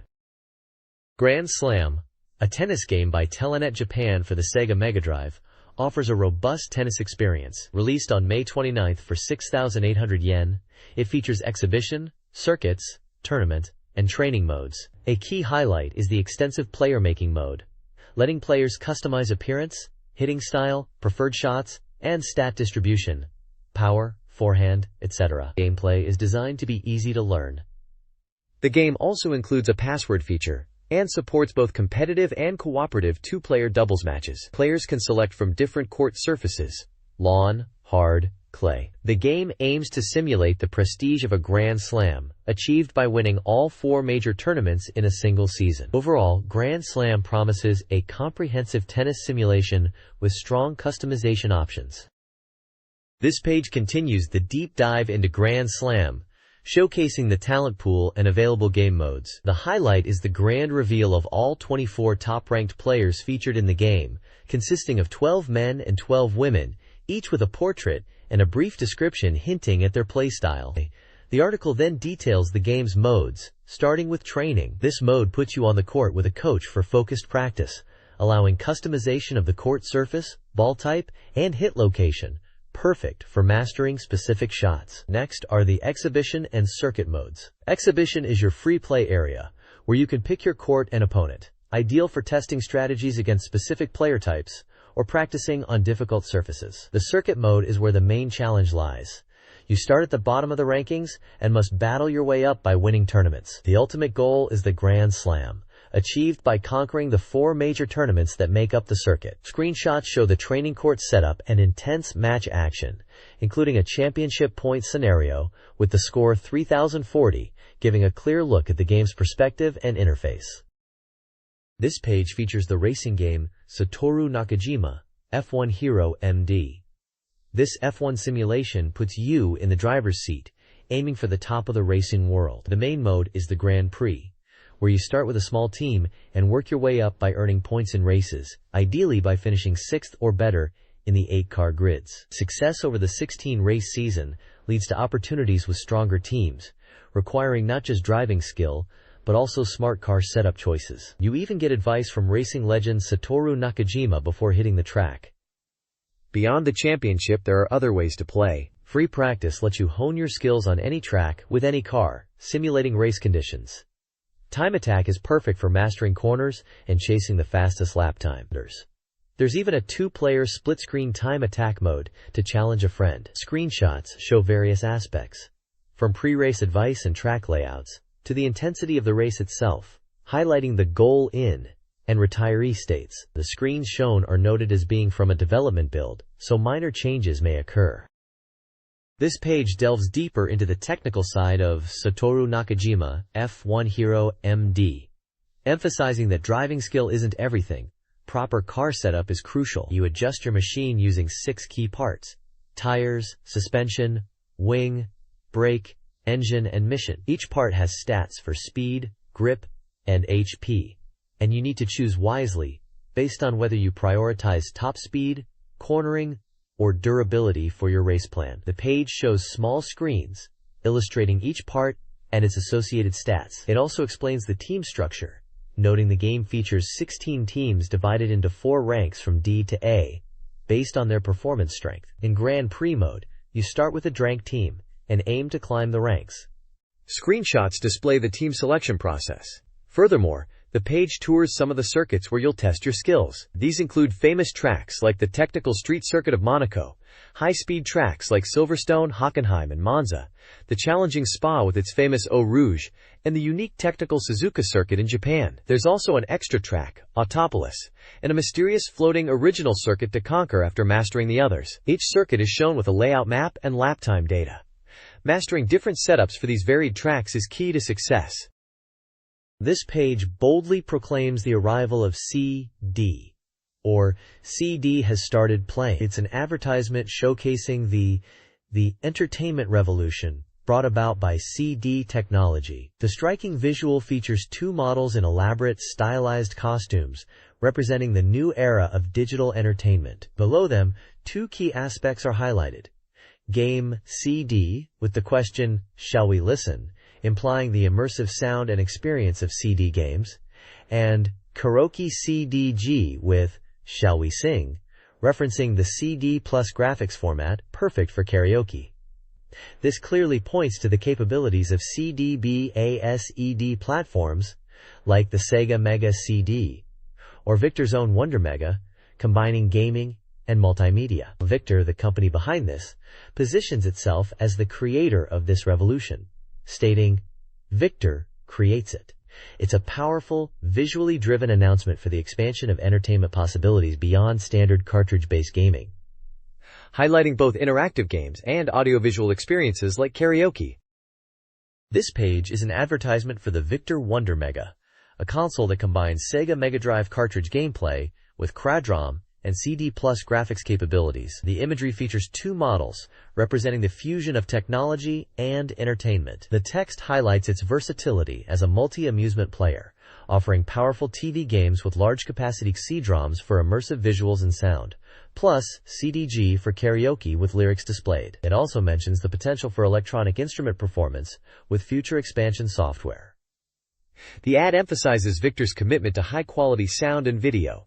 The Victor Wonder Mega, model RGM1, is priced at 82,800 yen, excluding tax, and comes bundled with a special CryDROM featuring 4 games and 4 karaoke songs. It's positioned as the definitive console for experiencing both CD and cartridge-based entertainment.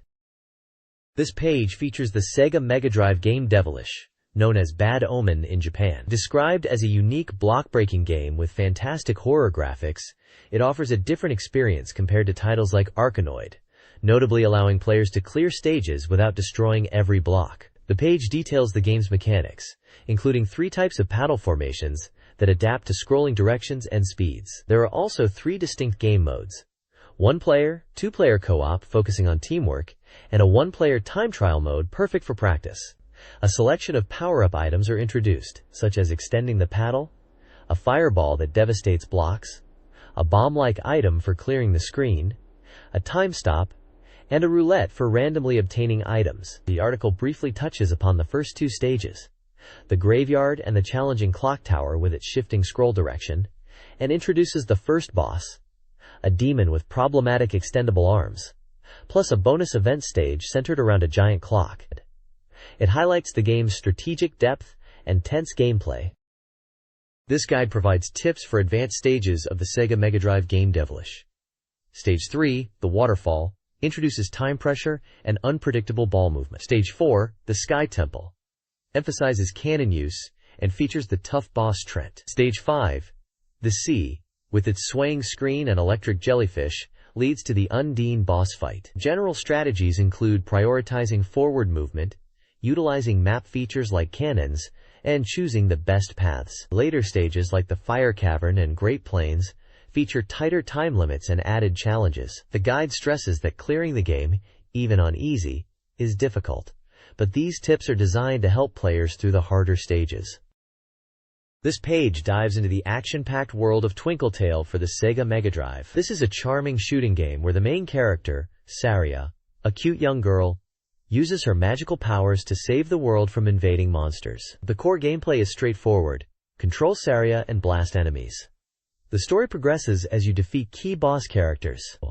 While the concept is simple, like a classic shoot-'em-up with shot and bomb mechanics, the page highlights the variety of enemies, and Saria's versatile magic attacks keep things engaging. The environments also change as you advance through the story. The page introduces some of the monsters you'll encounter in the plains, detailing their movements and attack patterns, and offering tips on how to defeat them. It also showcases 5 different magic abilities Scenaria can wield. 3 are detailed here: Shooting Star for wide area clearing, Diamond Arrow for focus damage on tough foes, and Silver Comet, a homing attack particularly useful for targeting boss weak points. Screenshots illustrate the title screen, an opening scene, various enemy sprites, and the visual effects of the different magic attacks in action. The preview suggests this is a simple yet enjoyable magical girl shooter.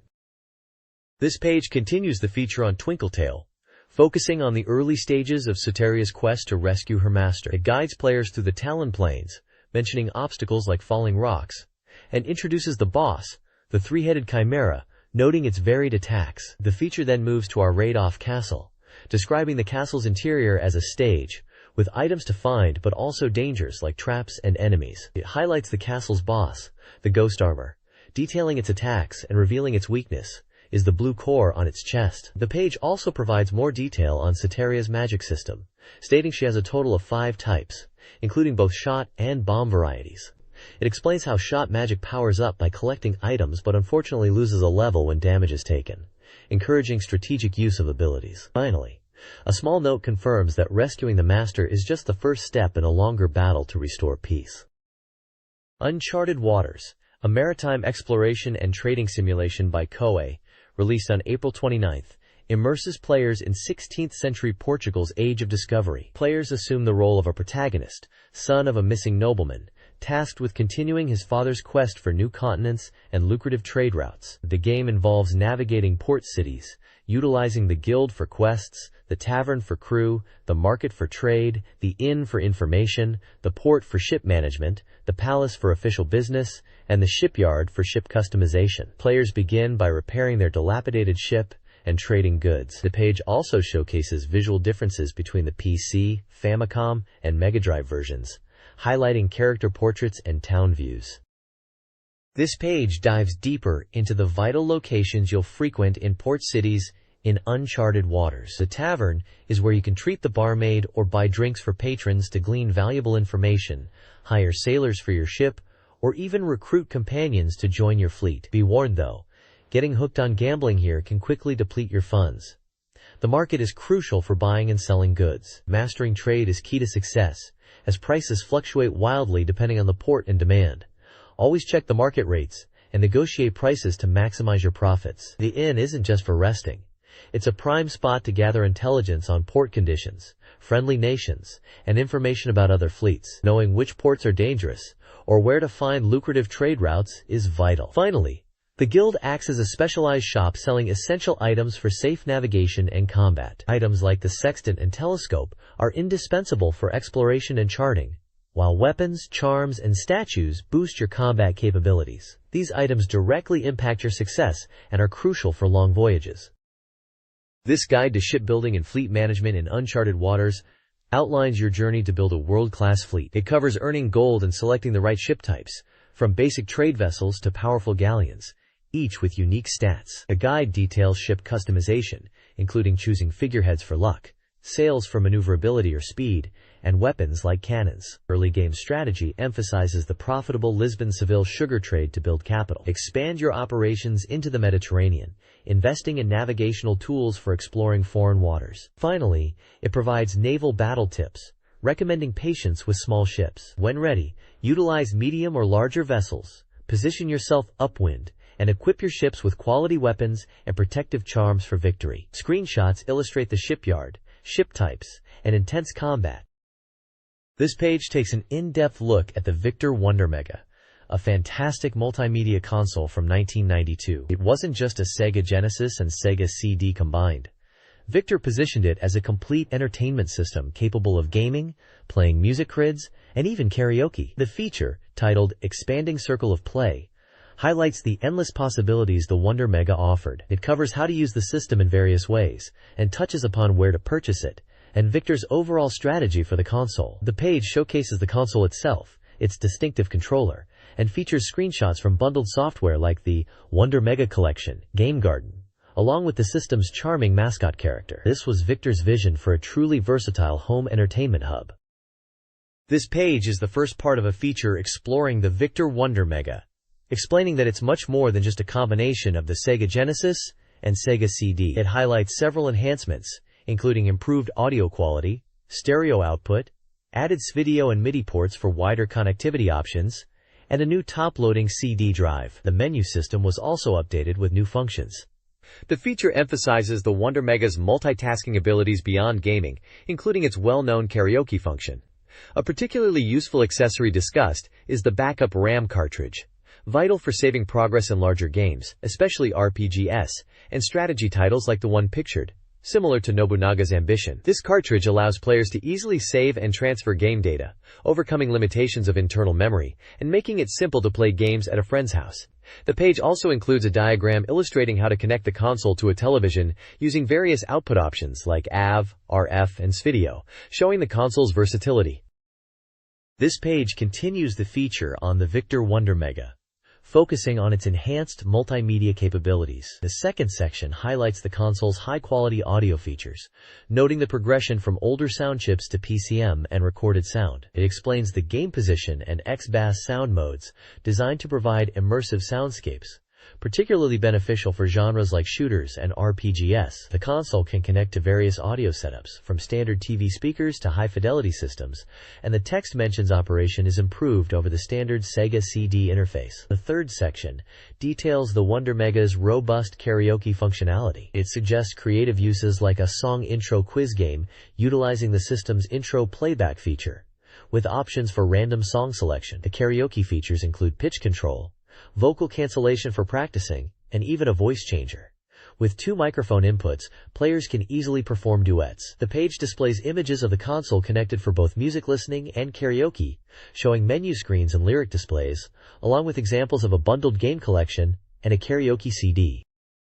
This page delves into the Wonder Mega's advanced features beyond basic gameplay. The first section explores its CD plus MIDI compatibility, a unique capability that allows software to control external electronic instruments like synthesizers. While game applications are still developing, the potential for enhanced music and realistic sound effects is highlighted, following the lead of PC games that already extensively use MIDI with hardware like the Roland Mount 3.2. This opens up possibilities for richer audio experiences in future Mega Drive CD titles. The second section focuses on the Wonder Mega's support for the Mega Modem via the EXT port, enabling online services. This connectivity allows access to services like Pro Yaku Van for real-time Japanese professional baseball data, including player stats and team information. It also connects to the game library, suggesting a service for accessing games online. The article hints at further expansions, including the possibility of new services like Sega GP and compatibility with other media formats, or electronic publishing through cartridge-based system software. Ultimately, the Wonder Mega is presented as a true multimedia machine, thanks to these diverse expansion options. The article examines the retail strategy for the Wonder Mega, a combined console and AV device, focusing on its dual appeal as both a toy and an entertainment system. Retailers like Messe Sano in Akihabara plan to stock both the Victor and Sega versions, anticipating a shift in focus towards the Sega model upon its release. They position the Sega Wonder Mega as an upgrade for owners of other consoles, targeting a broader audience. Yamagiwa, another Akihabara retailer, sees the Wonder Mega as a family-friendly home entertainment machine. The article highlights the potential for the Victor version to be initially sold in AV sections, while the Sega version finds its place in toy and game departments. The increasing integration of AV and gaming sections in major electronics stores is expected to simplify availability.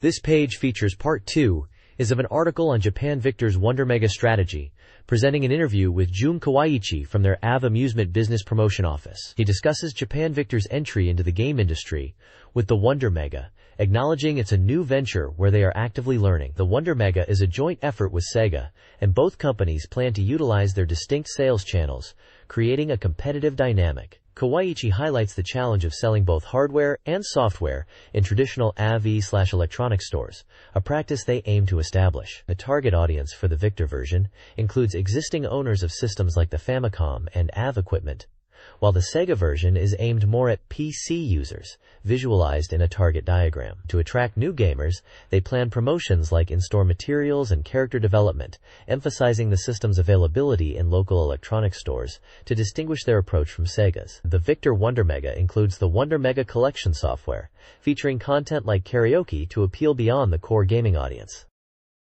Japan Victor is integrating its AV expertise into the Wonder Mega's software approach, spearheaded by Japan AVC. They aim to incorporate software as part of a multimedia strategy, utilizing existing AV sales channels instead of traditional game distribution. A key element is leveraging their extensive AV content, notably their 1,800-song CD plus G karaoke library. The strategy targets the overlap in age demographics between gamers, aging up, and karaoke users, aging down.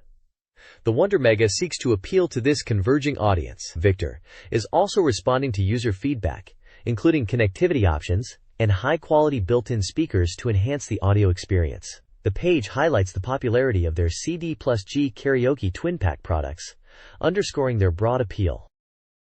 This page features an insightful look into the world of Sonic Software Planning, the team behind the beloved strategy RPG, Shining Force. The main article, led by President Takahashi, delves into the production secrets of Shining Force and expresses a desire to invigorate the game industry. The piece highlights various activities surrounding the game's launch, including successful fan events in Tokyo and Osaka, a special radio broadcast featuring personalities like Norinori and Azumazan, and even a manga serialization that explores both the game's story and the world beyond. A section titled News from Sonic offers a glimpse into the future, mentioning the team is already planning their next steps. It reveals a strategic plan to produce 2 games annually, dividing development responsibilities between the Uchiyama team and the Taguchi team. The page is punctuated by a photo of President Takahashi and another showing the team celebrating at the Shining Force launch party, underscoring the energy and passion behind their work. This page features an exciting article about Hiroshi Naito, a programmer renowned for his work, including the hit strategy RPG, Shining Force. The big news is his announcement that he will participate in F1 racing, proclaiming himself the world's fastest programmer. The article follows the interviewers as they seek out Naito, expecting a discussion about his programming work. They find him deeply involved in radio-controlled car racing. Initially surprised, the interviewers realize Naito is talking about RCF1 racing, a passion he pursues with intense dedication. He emphasizes that RC racing requires serious skill, not just treating it as a toy. Naito is campaigning in a Tamiya 1/10 scale McLaren MP4/6, a highly detailed model. The article notes his car is a special version equipped with high-cap dampers and other option parts. He's set to compete in the Akoyama Flay 1 Grand Prix. The opening race on March 21st coincides with the launch of Shining Force, highlighting the passion and energy flowing from Sonic software planning. The page also includes photos of Naito with his RC gear and car, and a small section looking for race queens. This page continues the story from the previous, featuring programmer Hiroshi Naito, known for the strategy RPG classic, Shining Force. While the last page highlighted his RCF1 passion, this section, titled, Here We Go, dives into his love for real cars. Naito details his experiences with several vehicles, including a first-generation Mazda RX-7, a Honda Prelude, and an RX-7 convertible. He describes modifying one of the RX-7s for impressive speed. The column recounts a road trip adventure to Mt. Fuji that took a turn when his car failed to start, leaving him stranded in the cold and needing to call roadside assistance. The narrative ends on a cliffhanger, promising resolution in the next issue. Elsewhere on the page, we find columns like Taguchi Susui Special, Hinan Go, touching on the release of Shining Force, the start of the new school term, and calling for reader submissions for this month's Maxim. Professor Tagawa's weekend space trip offers a fantastical narrative about exploring space, encountering strange phenomena like a giant glass shard and ancient Martian ruins, and discovering something resembling a tricycle. There's also a manga science comic strip by Asari Yoshito, and a Sonitsu Mania and Ending section, which includes various fan contributions and touches upon Shining Force, mentioning reader mail and summarizing upcoming content. This page features the fourth installment of the exciting story series, titled Portraits of Adventurers, focusing on men who went far. Shifting from the sea voyages discussed previously, this article delves into space travel, describing it as humanity's darkest and coldest experience. It highlights the Apollo program and the historic moon landing, noting it happened 23 years before this publication. The article questions if the astronauts simply went to space and returned, referencing the challenging nature of the endeavor. It features a portrait of Neil Armstrong, discussing his demeanor and contrasting him with more flamboyant figures. A surprising point is made by comparing the Apollo spacecraft's computer to a Megadora, likely a playful nod to the MegaDrive, stating the Apollo computer was smaller. The text reflects on the legacy of the Apollo missions and the type of individual like Armstrong who led such a monumental achievement. An illustration depicts an astronaut standing on the lunar surface next to a lunar module. This page features an interview with Shinobu Ogawa from Riot Japan Telenet, a key figure in the development of Mega CD sound. The discussion centers around the music in Riot's recent string of Mega CD titles, specifically Cosmic Fantasy Stories, Mahou no Shujo Silky Lip, and Deathbringer. Ogawa emphasizes how the MegaCAD's capabilities, particularly the use of sampled audio and orchestral sounds, allow for a level of musical expression previously impossible with cartridge-based systems. He explains that Riot's approach to composition involves assigning different parts of a game's score to composers based on their strengths, ensuring quality across various themes like boss battles or fantasy sequences. The interview touches upon the experimentation happening with sound on the Mega CD and the high expectations users have for audio quality on the platform. Playful asides include commentary about playing the ukulele and the broad potential of the CD format for game music. This page delves into the future of gaming, spotlighting the rise of multimedia with keywords like virtual reality and network. The article highlights Velocity's game, Spectre, for the Macintosh, as a unique example of a 3D shooting game embracing these concepts. Originally conceived somewhat playfully to reduce productivity, Spectre pits the player, controlling a tank in a near-future New LA, against robotic enemies called Spectres. The game aims for a virtual reality sensation, featuring screen shake and 3 distinct camera views: a strategic top-down 2D map, a perspective behind the player's tank, and a unique slot view for intense close-ups. Gameplay involves destroying enemies and collecting flags to advance levels, with increasing enemy complexity and management of ammo via ammo dumps, often guarded by foes. A significant feature is the network multiplayer, allowing players to connect machines for battles without typical time constraints. The reviewer praises the simple, fast-paced action and the optional inertia setting, which adds depth to control. The piece concludes by reflecting on how newer games, including titles like Spaceship Warlock and the anticipated Brawl Zone, seem to prioritize atmosphere and the overall experience over just high scores or level completion, suggesting a shift in game design philosophy. Images show the different in-game views and the distinct, minimalist game packaging. Code No1212X, a Sega original shooter, boasts a complex backstory. The game's lore, penned by Hiroshi Mibara, begins with secret research, focusing on the International Health Institute in Geneva, which, by 2112, synthesized artificial retroviruses. The institute's breakthrough held the potential for treating diseases, but also posed the risk of creating new illnesses, a danger the institute kept secret. And then, its leak details how the information was revealed through a casual conversation between a low-level employee and a reporter. The text also hints at the player character's abilities and design, an illustration and a call for player character attack methods recruitment suggests Sega is inviting fan submissions for the protagonist's combat skills. The game promises a science fiction shooter exploring themes of genetic engineering and the dangers of bioweapons.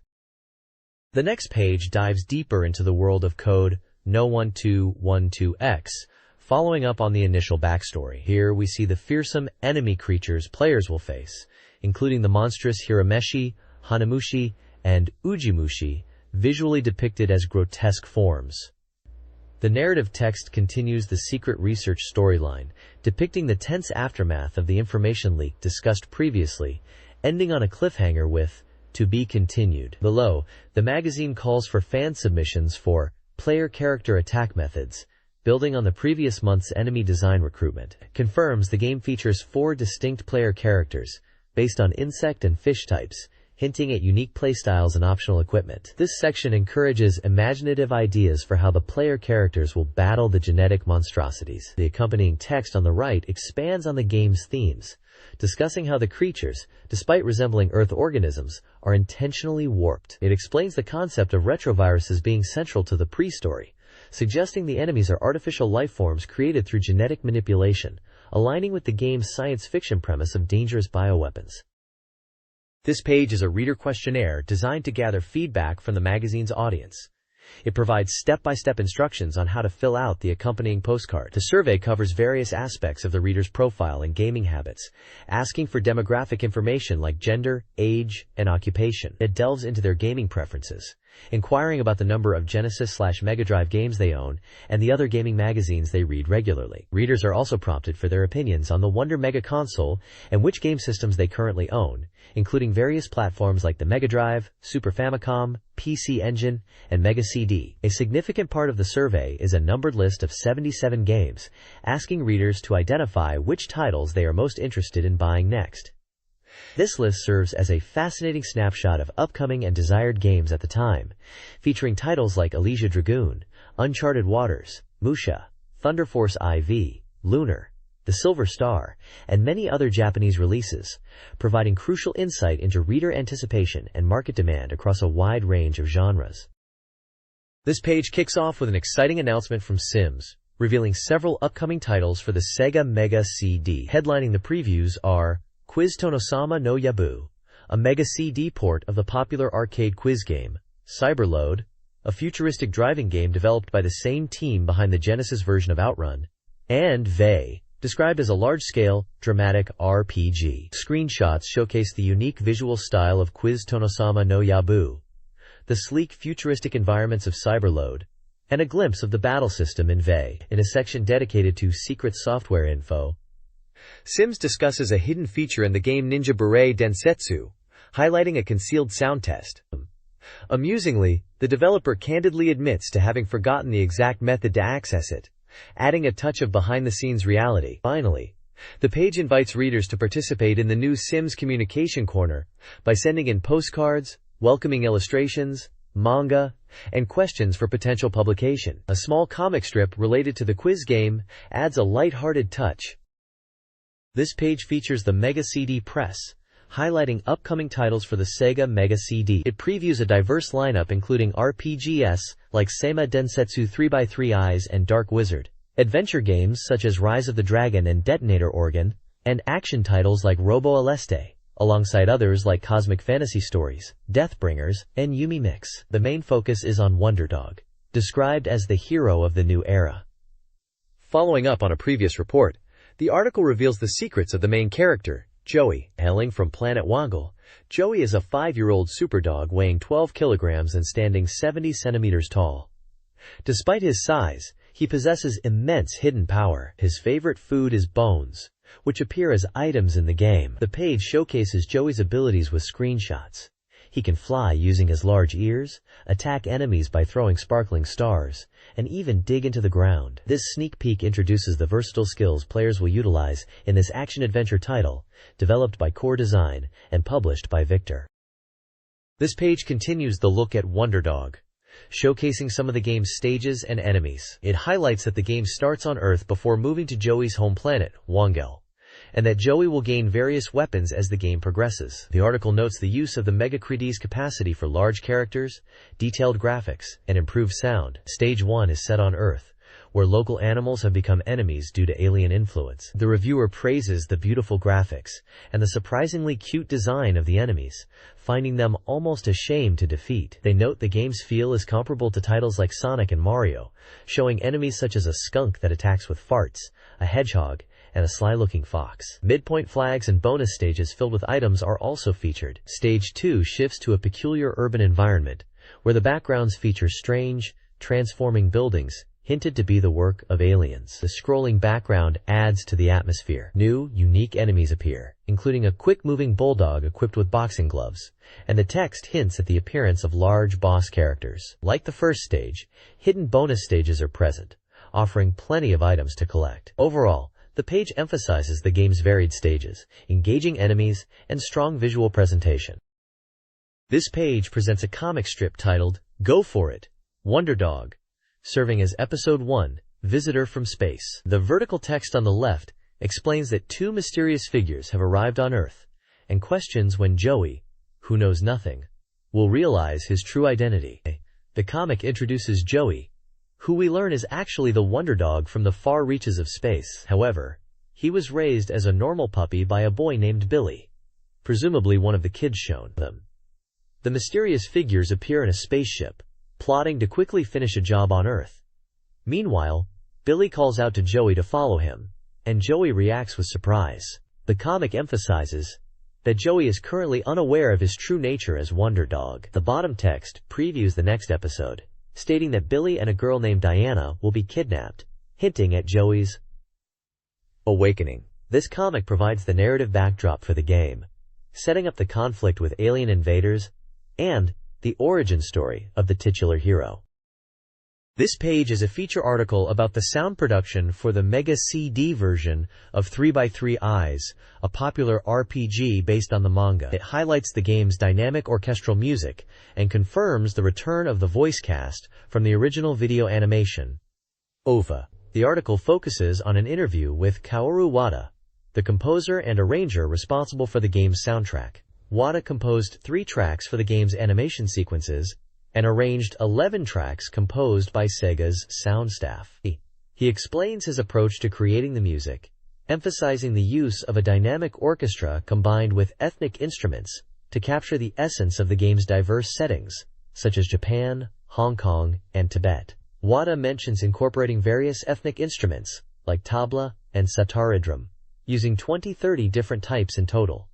He also notes that the ethnic instruments are blended with synthesizers, to integrate seamlessly with the orchestral sound. The article features a portrait of Kaoru Wada and a photo of him in a recording studio with a large mixing console, illustrating the sophisticated production process. There is also an illustration of a tabla drum, highlighting the ethnic musical elements discussed. Wada expresses his desire to create music that enhances the game's atmosphere and provides depth, ensuring it doesn't betray the original work's image. Finally, the article mentions that a game music CD is scheduled to be released by King Records on the same day as the game itself, which is great news for fans.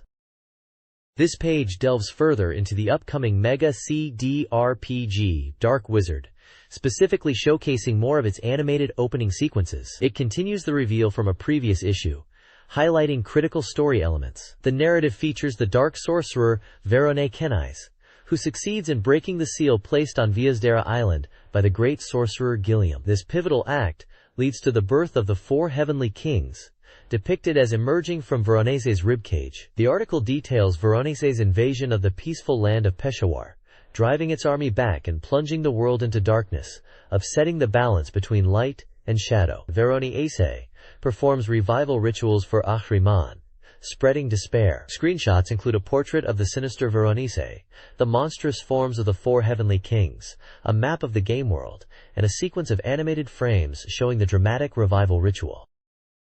This page continues the unfolding narrative of Dark Wizard on the Mega CD, detailing the dire situation after Veronese's actions. It explains how the land of Peshawar, once peaceful, is rapidly falling under the control of darkness, unleashed by the four heavenly kings born from Veronese. The increasing power of darkness requires the land to be quickly reclaimed. The article highlights the impressive animation scenes, confirming the game's opening sequence will feature full animation and voice acting, showcasing the capabilities of the Mega CD. While previous issues focused on the opening, the article promises to reveal more about the actual in-game system soon, stating its completion is imminent. It notes that Dark Wizard features strategic hex-based simulation gameplay and multiple endings, building anticipation for its release. Screenshots depict characters from the animation sequences, including the menacing Veronese, and disturbing imagery hinting at the game's dark themes. This page delves into the world of cosmic fantasy stories on the Mega CD. Known for effectively utilizing the console's capabilities, the game is highlighted for its impressive visuals, sound, and directed scenes, urging players to see it, hear it. This month's focus is on the unfolding story. The narrative follows you after successfully rescuing Amul. They return to the cave, now armed with magic stones intended to seal the power of Logdale. However, upon arriving, they find a door that was previously sealed is now open, hinting at potential danger or a trap.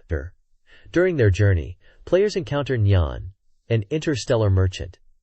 This feline vendor offers various items, including the valuable laser knife, which Yu obtains. The article also previews a key confrontation, the battle against Logdal, previously a formidable foe. The text notes that possessing the magic sealing stone makes this encounter more manageable, providing confidence for the party, which includes Ban. This page continues the journey in cosmic fantasy stories on the Mega CD. Having defeated Logdalal, the party, including the bard Rude, heads toward Omega Castle.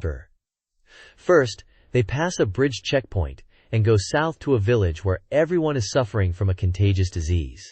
The doctor reveals that Moonwort is the cure, prompting a quest to find it. After obtaining and using the Moonwort, the villagers are healed, and the bridge checkpoint is now easily passable. The party crosses the bridge and heads straight for Omega Castle. Upon arrival, Rude reveals himself to be the King's Guard and parts ways with the party, having sworn to defeat those who threaten the world's peace. The text mentions there is also a great sorceress in a village to the north, and the party sets off to meet this person. The page includes a striking illustration of the sorceress, with text expressing excitement about finding her, identified as Seo.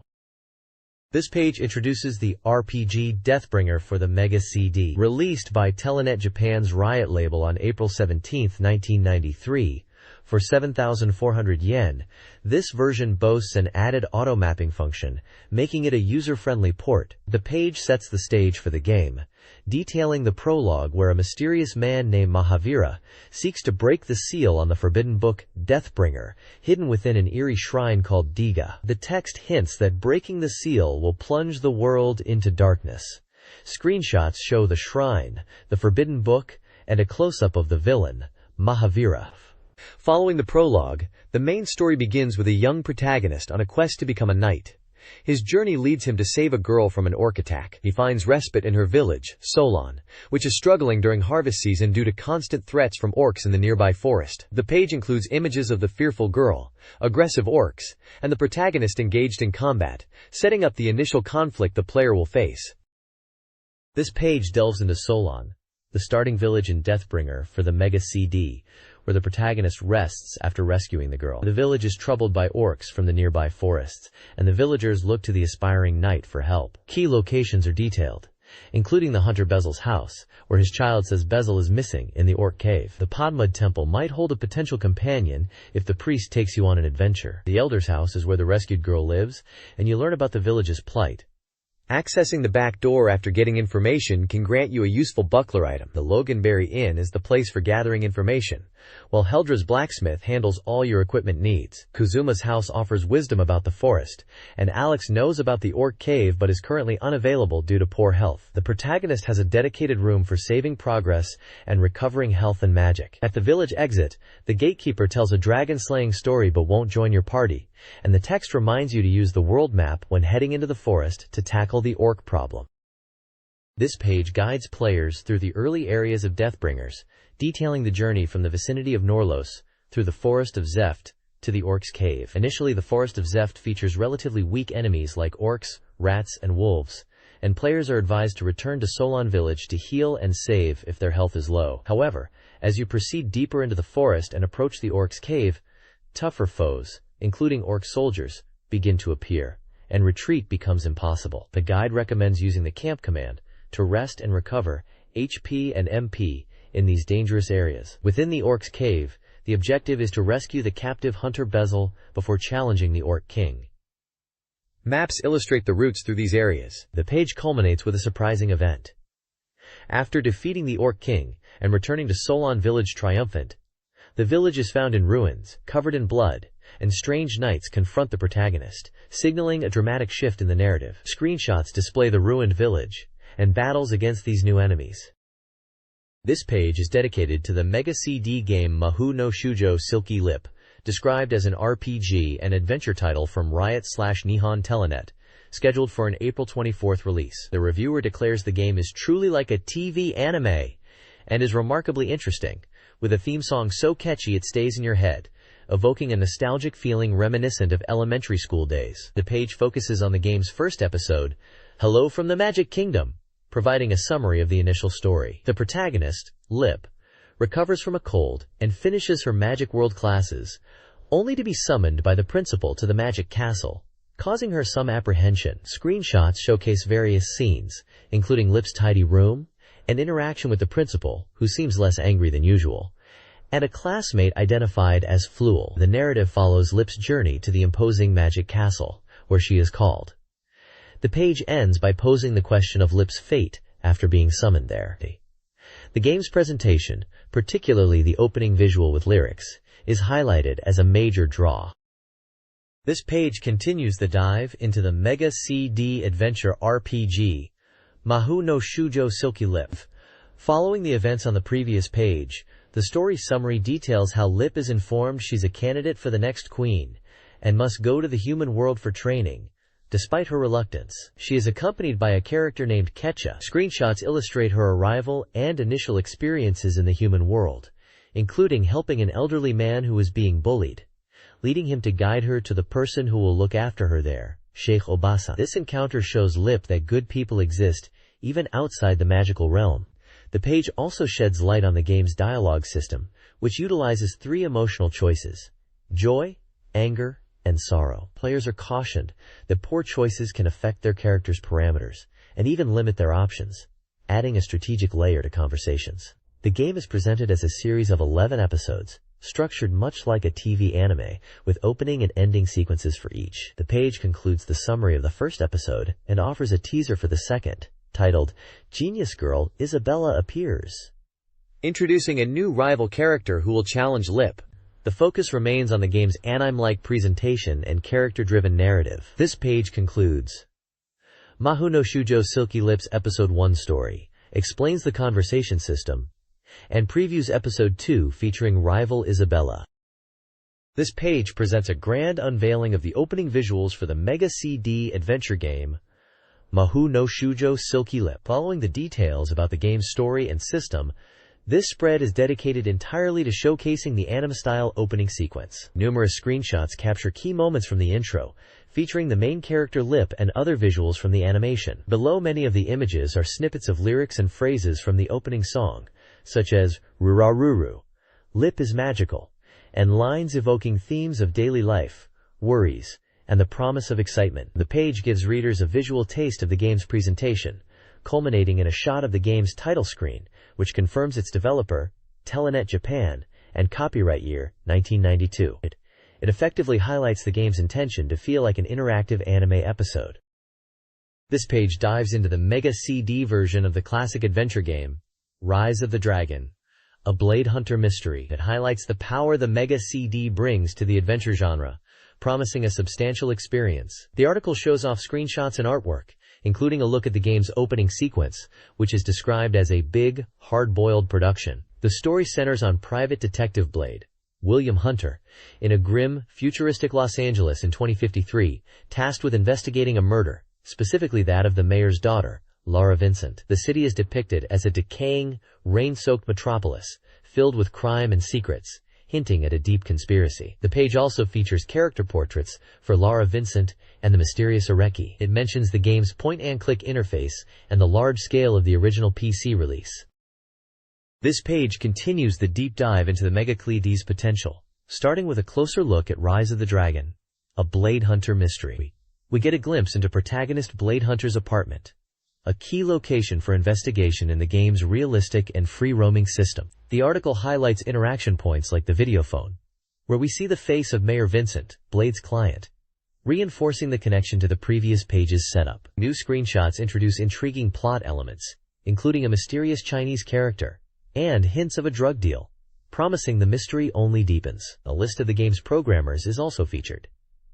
Moving on, the page introduces another noteworthy title coming to the Mega CD, Merry-Go-Round. This game, a port from the FM Town system, is part of the Unit 4 series, and is lauded for its stunning anime-style visuals. Created using DataWest's unique DAP system, it aims to elevate the adventure game genre with smooth, animated graphics that rival traditional anime. Character portraits for Lua Lipsbury and Arnett Midas are shown, hinting at the cast. The screenshots suggest a blend of adventure elements, with potential battles and relationship aspects, promising a visually impressive experience that pushes the Mega CD's capabilities. This page continues our look at intriguing Mega CD titles, featuring the interactive comic Yumemi Mystery. This game from GameArts is highlighted with a comparison between the original artwork by Izumi Takemoto and the visuals in the game itself. We're introduced to the main characters, including the protagonist Yumemi Yoshizawa, her friend Sakurako Matsuzaki, and others like Shinichi Matsuzaki and Rie Mori, with brief descriptions of their personalities and roles. The story centers around Yumemi, a seemingly ordinary high school girl whose life takes a strange turn after encountering a mysterious object. Screenshots show various scenes and character portraits, giving a feel for the game's presentation and the charming character designs. The article emphasizes how the game captures the feel of Takemoto's manga, with solid character settings and engaging visuals that make it feel like reading a comic come to life. This page introduces the Mega CD Title Quiz Scramble Special, scheduled for release in May for 6,800 yen. The article highlights this quiz game as a welcome change for users, noting that the Mega CD library had been dominated by RPGs since its launch. The game boasts over 4,000 questions across a wide range of genres, and is described as being similar to the Wonder Mega Collection game bundled with the Wonder Mega console, differing only slightly in the title. The feature dives into the game's unique story mode, presenting it as more than just a simple quiz collection. Screenshots showcase the quirky narrative involving a scientist and his assistant embarking on strange adventures to solve puzzles and uncover mysteries. Gameplay appears to integrate quizzes directly into the plot, with bizarre inventions like a quiz-obsessed ray and a warp device playing a role. The reviewer seems to appreciate the game's eccentric charm and the abundance of content, suggesting it utilizes the Mega CD's capabilities well. The images depict character interactions, quiz prompts, and the unconventional settings players will explore by answering questions correctly. This page features the Mega CD game detonator organ, scheduled for release in late May for 7,800 yen. Described as an adventure game, the article presents it as a potential shot in the arm for the genre, which the reviewer notes has been in a bit of a slump. Development is nearing its final stages, so readers anticipating the release can rest assured. The highlight seems to be the incredibly detailed graphics. The reviewer expresses anticipation for Detonator Organ, feeling it has a distinct game-like quality. Looking at the page, the graphics certainly seem impressive, suggesting a high level of detail, at least in the visuals shown. While not having played the game directly yet, the article conveys a sense that this could be a good game, hinting at its potential. A section on recommended commands highlights key actions in the game. Look, to examine surroundings or character expressions. Talk, to speak with someone. Action, for movement and thinking. And record, for saving and loading on the Mega CD. The page also showcases various visual scenes, including character portraits, in-game environments, and impressive mecha designs. One visual highlights a battle against a 200 class enemy, showing the mech entering a grand cross-attack formation, recreated frame by frame. Another section titled, Anyway It Moves! Visual Scenes, displays sequences of action, like a mech in combat, demonstrating the fluidity of the game's animation. The overall impression is a visually stunning adventure game, with detailed mecha and dynamic action sequences. This page continues the look at the Mega CD adventure game organ, emphasizing its use of animation. The title here proclaims that moving ADV is for CD, highlighting the potential of the platform for this genre. The article features multiple anime-style screenshots showing various character interactions and dynamic mecha designs, demonstrating the quality of the animation integrated into the game. The content suggests this isn't just supplemental visuals, but part of the core game experience. The page also points out the extensive voice acting, stating that this game talks a lot. A photo from a recording session shows the super luxurious voice cast involved. Furthermore, original characters for the game are introduced, featuring photos of voice actresses Kikuko Inoue as Miyabi Mayoga and Mika Kanai as Mari Sugimoto. It appears Organ is designed to be a highly animated and voiced adventure game, making full use of the Mega CD's capabilities. This page dives into the world of the Mega CD RPG, Isle Lord, set to release in late April for 7,800 yen. Following up on previous coverage, this month's focus is on concrete strategies, centered around map exploration. The page features a striking illustration of the game's characters. It also highlights the impressive opening sequence, which is so well done it's compared to a TV anime opening. The visuals are complemented by a powerful song titled Haruka Naru Yakusoku, performed by the skilled artist Haruhi Aiso, who also wrote the lyrics. The music was composed and arranged by Motoi Sakuraba, a name familiar to RPG fans. Another key feature discussed is the game's demo scene, described as amazing. It utilizes a composite of CG and live-action footage, including scenes shot in a real church, to create a convincing medieval atmosphere. Development is proceeding well, with the opening and visual scenes completed, and the team now focused on the final game balancing. The page also shows character portraits alongside the names of voice actors or designers. This page delves deeper into the gameplay of the Mega CD RPG Isle Lord, picking up from the story setup introduced last month. After a quick summary of the beginning, where protagonist Rolla Screes, an 18-year-old divine protector known for his skill and good looks, receives the divine sword from High Priest Kuesner. The focus shifts to navigating the world. A key aspect highlighted is the game's use of a first-person 3D dungeon format for most areas outside of specific rooms. A map of the initial Sharulumu Church is provided, detailing key locations like Kuesner's room where the journey begins, the frequently visited room of Priest Pablo, the library containing lore, and the rooms of Roll's companions Gray and Teat. The descriptions give players a walkthrough of the church layout, emphasizing important spots like the sanctuary and the exit to the town of Rod. It's clear the game quickly thrusts players into exploration within its atmospheric environments, encouraging players to get accustomed to the perspective. The page continues the player's journey from Sharulumu Church to the town of Rod. The primary quest, given by High Priest Kuesner, is to investigate the Breakdown Gate in Kaidal Village, accessible through Hine Forest. Before venturing forth, explore Rod's facilities. These include the tavern, information, weapon shop and chemist, gear and healing, item shop, miscellaneous goods, and the inn, rest, recovery, and saving. The exit leads to Kydal and Hine Forest. The guide previews Hine Forest, warning players about its confusing layout and hidden rooms. Battle mode is discussed, emphasizing the convenience of auto mode, particularly the charge command, for simplifying combat. Screenshots showcase the town, shops, and battle screens. This page delves into the next location in Isle Lord, the village of Kydal, and the secrets hidden within Hine Forest 2. Following the lead from Shirulumu Church, your mission is to investigate Kydal after finding fragments of the break gate, which signals a weakening seal. Kydal is presented with a 3D town view, similar to Rod, but with its own layout shown on the map. Key places to visit include the Elder's House, crucial for both plot progression and potentially resting, Chushia's house, and the Mess Hall, where vital village gossip and encounters happen. Shops like the Weapon Shop and Item Shop are also present, though the latter is noted as having the same stock as Rod, and possibly unnecessary early on. The village also has an exit leading back to Rod, Hine Forest, and the new area, Myrea. The guide then moves to Hine Forest 2, focusing on the Guardian Shrine. You'll find a locked door there that requires a specific item, the Koopa Key, obtained from the Kydal Elder. Inside the shrine awaits a mystery involving demons gaining power, connected to ominous visual scenes showing ritualistic dancing demons around a fire and a hooded figure. A mysterious voice mentioning Lord Troy's fall hints at the deeper plot unfolding. This section highlights the importance of the Koopa Key and the escalating threat from the demons.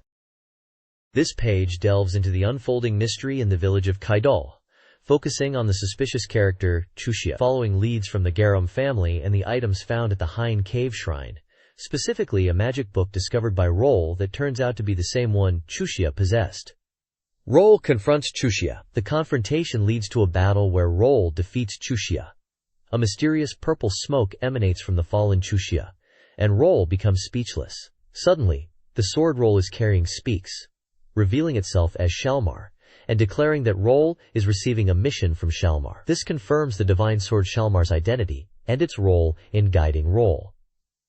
Looking ahead, the page outlines key plot developments. After defeating Chushia, Roll learns his true mission directly from Shalmar, who pledges to support him as an advisor. Roll also discovers a letter in Chushia's house, referencing a jeweler named Pick Growly, with whom Chushia was involved. This prompts Roll to seek out Pick under a false name. The adventure also brings encounters with mysterious, beautiful women, including the female bandit Teal, who could become a powerful ally, and the Princess of Justice. An item guide provides details on basic equipment like the sling, dagger, broadsword, and chainmail, alongside recovery items such as potions, full power, Majiri leaf, and ammonium, explaining their uses and effects on LP, life points, and MP, magic points. A screenshot shows the party's combat formation. This page dives into the exciting world of Denjin Alesta, a vertical shooter from Compile on the Mega CD. The developers are sharing setting materials, giving us a glimpse into the game's premise.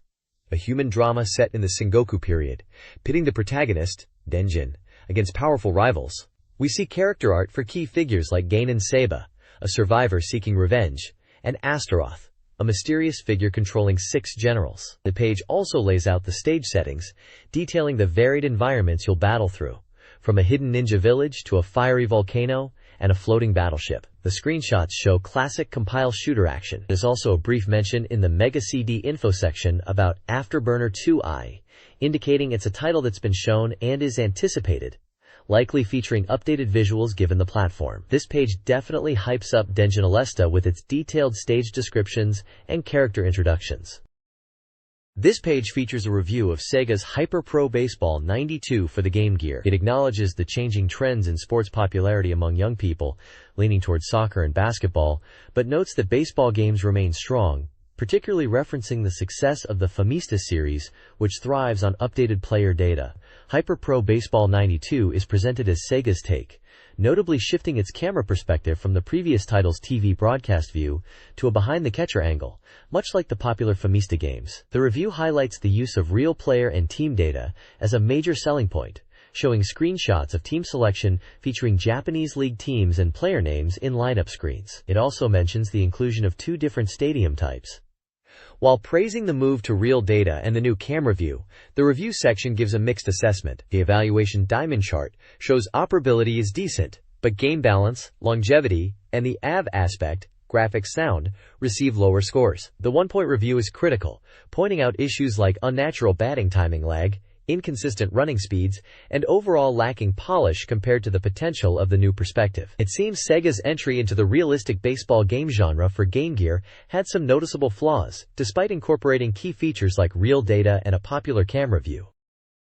This page presents new software releases for the Game Gear, highlighting 3 distinct titles. First up is Gambler Self-Centered Party, a mahjong game based on the popular works of Masayuki Katayama. It features a roster of unique characters to play against, mirroring the style of the Mega Drive version, and is noted for its solid construction quality that impresses for a handheld title. Next, we see Hayokori Hayotan Jima, an action game based on the classic Puppet Show. The premise involves moving the island itself to rescue friends scattered by a volcanic eruption. Screenshots show charming, cartoon-style graphics and characters from the show, promising a unique and slightly unusual action experience, with hints of secrets to be discovered later. Finally, Aerial Assault is featured, described as a legitimate side-scrolling shooter. Originating from the Master System, the Game Gear version brings its power-up-focused gameplay to the handheld, allowing players to equip their ship with various weapons and reach a state of near invincibility. The reviewer praises the controls and core elements of the game, noting its visual clarity despite the platform. This review spotlights 3 IBM PC games. The magazine hopes will be ported to the Mega CD, targeting unique users. First, Sikiment, a Maxis title where players control a single ant navigating colony life, food gathering, and rivalries. The reviewer finds its focus on individual survival, a novel departure from the typical large-scale management of the Sim series. Next, 4D Boxing is praised for its innovative use of polygon graphics for realistic boxer models and movements. The magazine emphasizes its different application of polygon tech than flight simulators. Lastly, Oh, No More Lemmings, a sequel to the well-known puzzle game, is reviewed. It retains the core gameplay of the original, with the reviewer highlighting new and potentially challenging levels. This page focuses on new software for Japanese DOS versus PCs, starting with a shogi, Japanese chess, game from ASC2, priced at 9,800 yen. It's described as an adult entertainment game using mouse control, and including various features for enjoying the game like waiting functions. Screenshots show the traditional shogi board layout in a windowed interface. Next up is Flight of the Intruder, also from ASC2 for DOS/V, priced at 9,800 yen. This flight simulator, a follow-up to an earlier English version, is highlighted for its varied missions, such as tactical strikes on bridges or avoiding damage to hospitals while hitting targets. Players can select their aircraft like the Intruder or Phantom, choose weapons, and build their team. Screenshots display cockpit views and target selection screens. There's a section on puzzle construction, detailing a contest where users submit original puzzle games created with a specific tool. An 18-year-old named Ito submitted a game called Gan Gan. The game involves matching blocks vertically and horizontally, or using a rocket punch ability. Screenshots show the game board and character sprites, plus an unusual graphic of a highlight cigarette pack submitted as game art. The magazine is seeking more submissions for this contest. Finally, a short message from Terra discusses the declining price of PCs due to new competition, and the excitement surrounding Sega's CD add-ons like the Mega CD and Wonder Mega, expressing anticipation for Sega's future plans. Terra Communication will continue to cover IBM-related news, including overseas games and peripherals. This page delves into the history of TV games, focusing on the unprecedented boom ignited by Space Invaders. Released by Taito in 1978, this game depicting combat between humans and aliens quickly became a massive social phenomenon in Japan. The text highlights the sheer scale of its popularity, with over 700,000 units sold domestically, and the widespread conversion of game centers, cafes, and even makeshift structures into invader houses dedicated solely to the game. The feature also discusses the game's development, referencing earlier hits like Breakout, and how technical limitations of the era influenced key design elements. For instance, the iconic pattern of the UFO appearing predictably after a certain number of shots, awarding 300 points on a specific subsequent hit, is explained not just as a design choice, but partly as a workaround for the difficulty of implementing complex random number generation at the time. This technical constraint, however, inadvertently added a strategic layer that encouraged players to chase high scores and further fueled the game's success. Multiple screenshots illustrate the classic Space Invaders experience, showing the score table, the alien formations, the player's cannon, and the UFO. Captions explain these elements, including the specifics of the scoring and the now famous UFO pattern. The feature underscores Space Invaders' foundational role in establishing the concept of high-score chasing in gaming. This page continues the deep dive into the history of TV games, focusing further on Space Invaders and its various aspects beyond the initial boom. The discussion delves into the game's unintended features, highlighting several bugs that players turned into strategic techniques. Noteworthy examples include the rainbow technique, where specific movements after defeating the last enemy leave trails, and the revolutionary Nagoya shot, a bug-turned technique that significantly alters gameplay dynamics. The text emphasizes how these glitches, far from being detrimental, added depth and longevity to the game. Multiple screenshots showcase Space Invaders Part 2, illustrating new features like UFOs dropping smaller invaders, invaders splitting upon being hit, and the high score registration screen. There's even a comical engine trouble screen with SOS signals. The page also covers the enormous impact of Space Invaders' success, detailing how it led to a flood of copycat games by numerous manufacturers, effectively drawing many new players and companies into the burgeoning video game industry. This page delves further into the Space Invaders phenomenon, showcasing the multitude of variations that flooded the market from numerous companies after the original success. It notes that there were at least 33 confirmed types, produced by various manufacturers, each putting their spin on the core concept. The text also touches upon the common hardware powering these machines, centered around the Intel 8080 CPU, with details on RAM and ROM configurations and monochrome graphics capabilities, although some later boards enabled color. The page highlights Taito's own sequel, Space Invaders Part 2, as a more refined version that incorporated elements from other Invader games. Part 2 introduced features like graphical trails, rainbow, invaders that split when hit, and UFOs that dropped smaller invaders, alongside additions like high-score name registration. Screenshots illustrate some of these variants and features, including the unique designs and gameplay elements they brought. The discussion notes that while features like the splitting invader were popular, they also required adjustments to counteract player strategies like the infamous Nagoya shot from the original game, showcasing the evolving meta. This page continues the deep dive into the world of Space Invaders variations, highlighting the legal battles Taito fought against companies creating unauthorized copies. A landmark court ruling in 1982 recognized copyright for computer programs in Japan, a significant development sparked by these clone wars. The article then looks at specific examples. Sun Denshi's Space War, often called Music Invaders or Melody Invaders, is noted for its unique musical elements during gameplay and sound effects when the player is hit. Universal's Cosmic Monster Part 2 is discussed as a technically sound game, but its use of a paddle control instead of a joystick made it less popular compared to stick-controlled clones. Konami's Space King gets a brief mention for its player ship resembling a tank. Perhaps the most memorable clone featured is Space Intruder, labeled Shu 1, which is explicitly called out as a disappointing fake. Unlike the original, the invaders in this version can bizarrely grow horns, catching unsuspecting players off guard and leading to frustration and calls for a refund. While the text also mentions Astro Invader, based on the screenshots and descriptions, it seems Space Intruder is the game with the notable horn feature. Finally, a photo of a Sega arcade board is shown, serving as a teaser that the next installment will explore Sega's take on the Space Invaders phenomenon.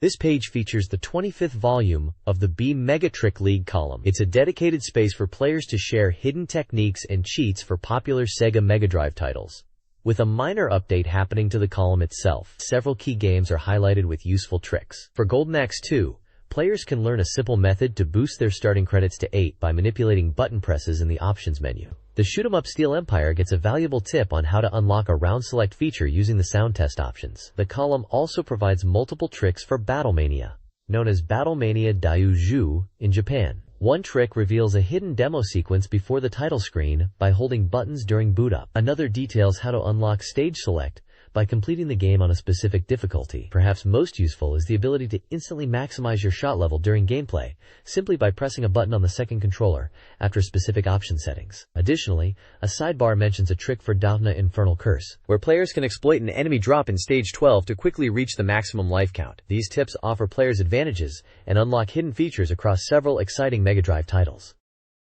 This page continues the B-Mega Trick League, showcasing more hidden techniques for various Sega Mega Drive titles. For Super Fantasy Zone, players can unlock either invincibility or start the game with the maximum amount of money by entering specific button commands while paused.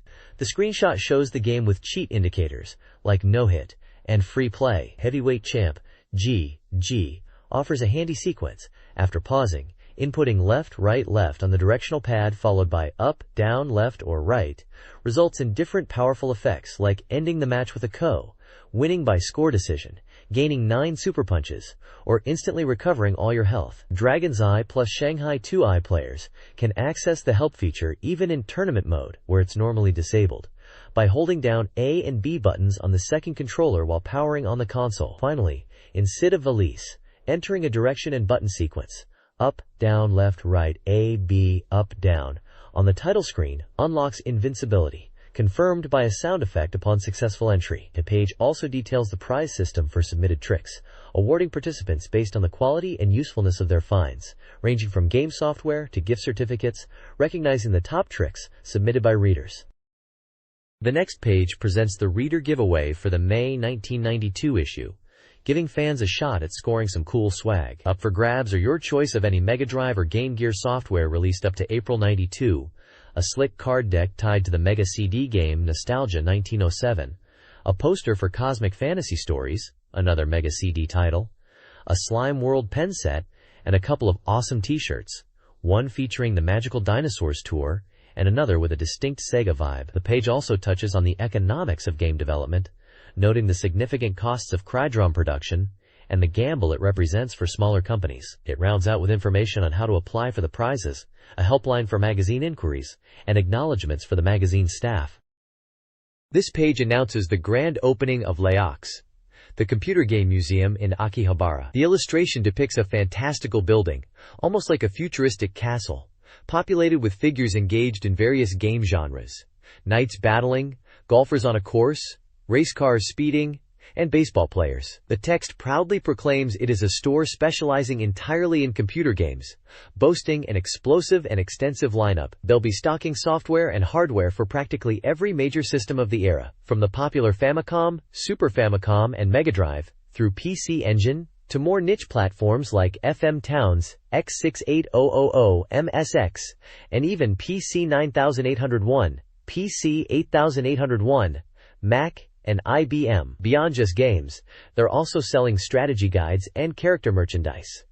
The announcement highlights that a Nintendo Entertainment section is included within the store.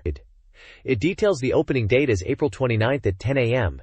and provides a map showing its location near Akihabara Station. This was a massive event at the time, bringing together the diverse world of Japanese and international computer and console gaming under one roof in the heart of Tokyo's electronics district. This page features announcements for upcoming and recently released games from Crine on the Sega platforms. Headlining the page are 3 distinct titles. Coming in July is Dyna Brothers, presented as a comical strategy simulation game supervised by Dr. Rika Kayama, featuring charming cartoon-like character designs. Following in August is Afterburner 2i, described as the pinnacle of the body sensory shooting series, bringing back realistic cockpits and thrilling dogfights, though the image shown is noted as being from the FM Towns version. The page states that Crifa plans to continue releasing titles after these two. Also highlighted is Galaxy Force 2, the visually stunning space shooter, which is confirmed to be already on sale for 8,400 yen. The text concludes with a strong statement of anticipation, implying the importance of these releases for the production staff. The Sega Mega Drive and Mega CD logos confirm the target platforms. This page features the upcoming release of the overseas masterpiece, Speedball 2.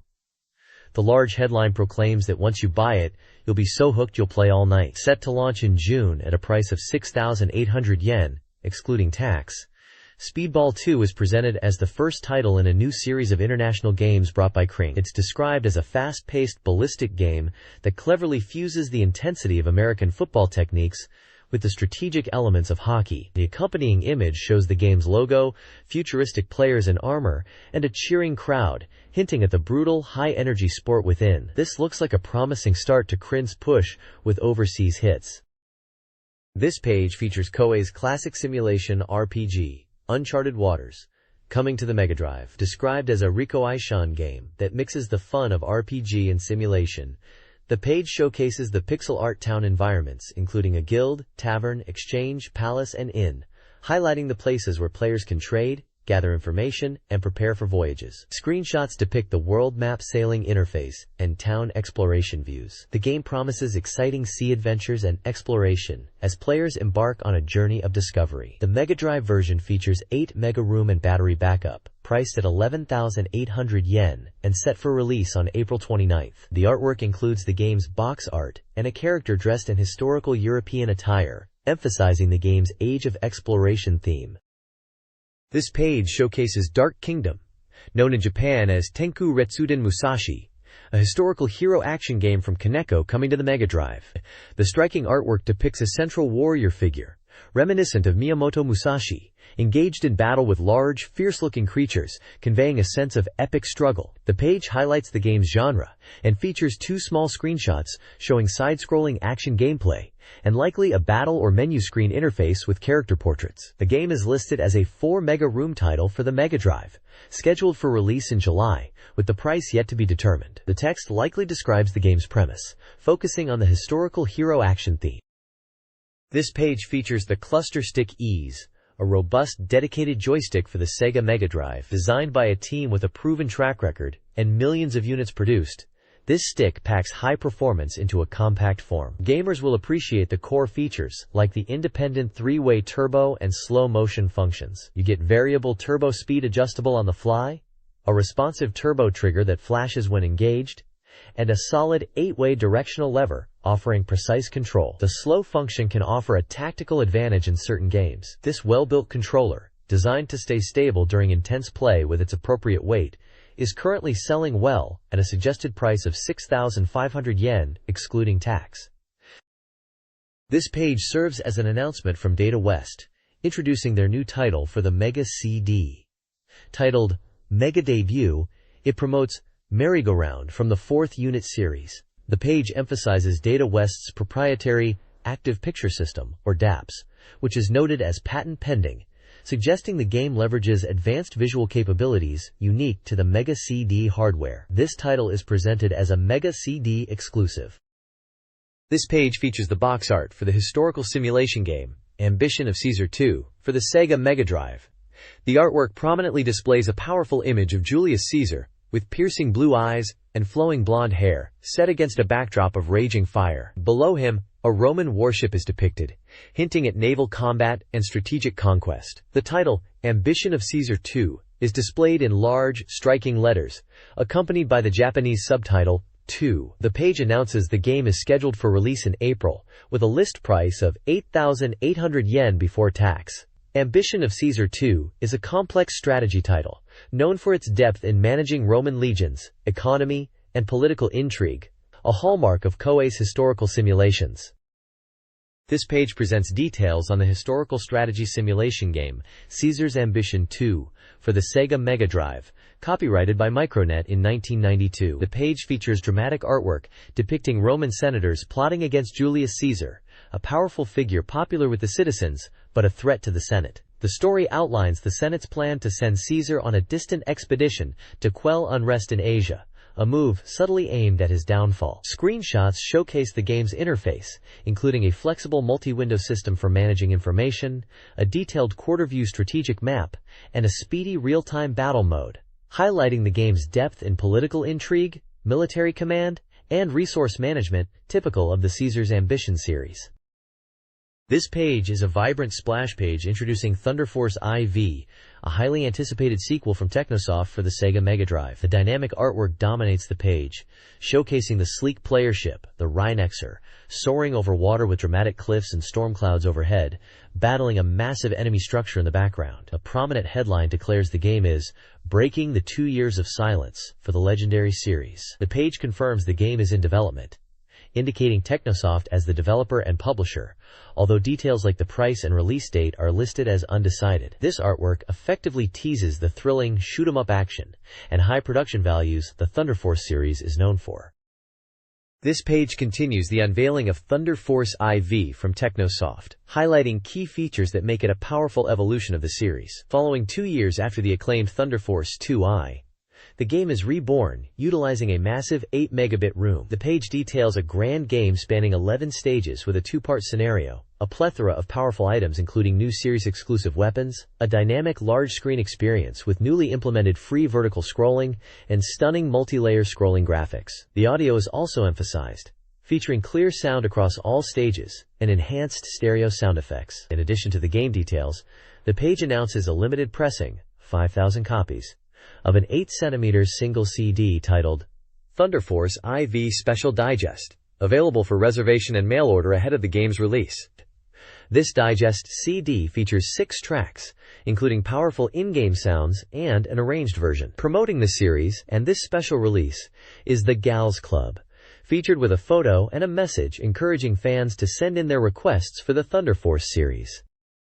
This page showcases HyperPro Yaku 92 for the Sega Game Gear, highlighting the start of a new Sega series. The artwork features baseball players in action, with a focus on the batter. The game promises realistic matchups, featuring all 12 Japanese league teams and over 210 real-name players. It emphasizes competitive play, stating that battles against friends are always enjoyable, especially using the link cable. The text positions it as a truly authentic baseball game not to be missed. Screenshots display the game's graphics, including team selection, listing teams like Lions, Buffaloes, Fighters, etc., and in-game views. Sonic the Hedgehog also makes an appearance next to the Sega logo. The page provides release information, stating the game is scheduled for release on April 24th with a standard price of 3,500 yen, excluding tax, and is exclusive to Game Gear. It also shows the Game Gear console itself, priced at 19,800 yen, and mentions the optional TV tuner pack for 12,800 yen. Magazine details like the May 1992 issue date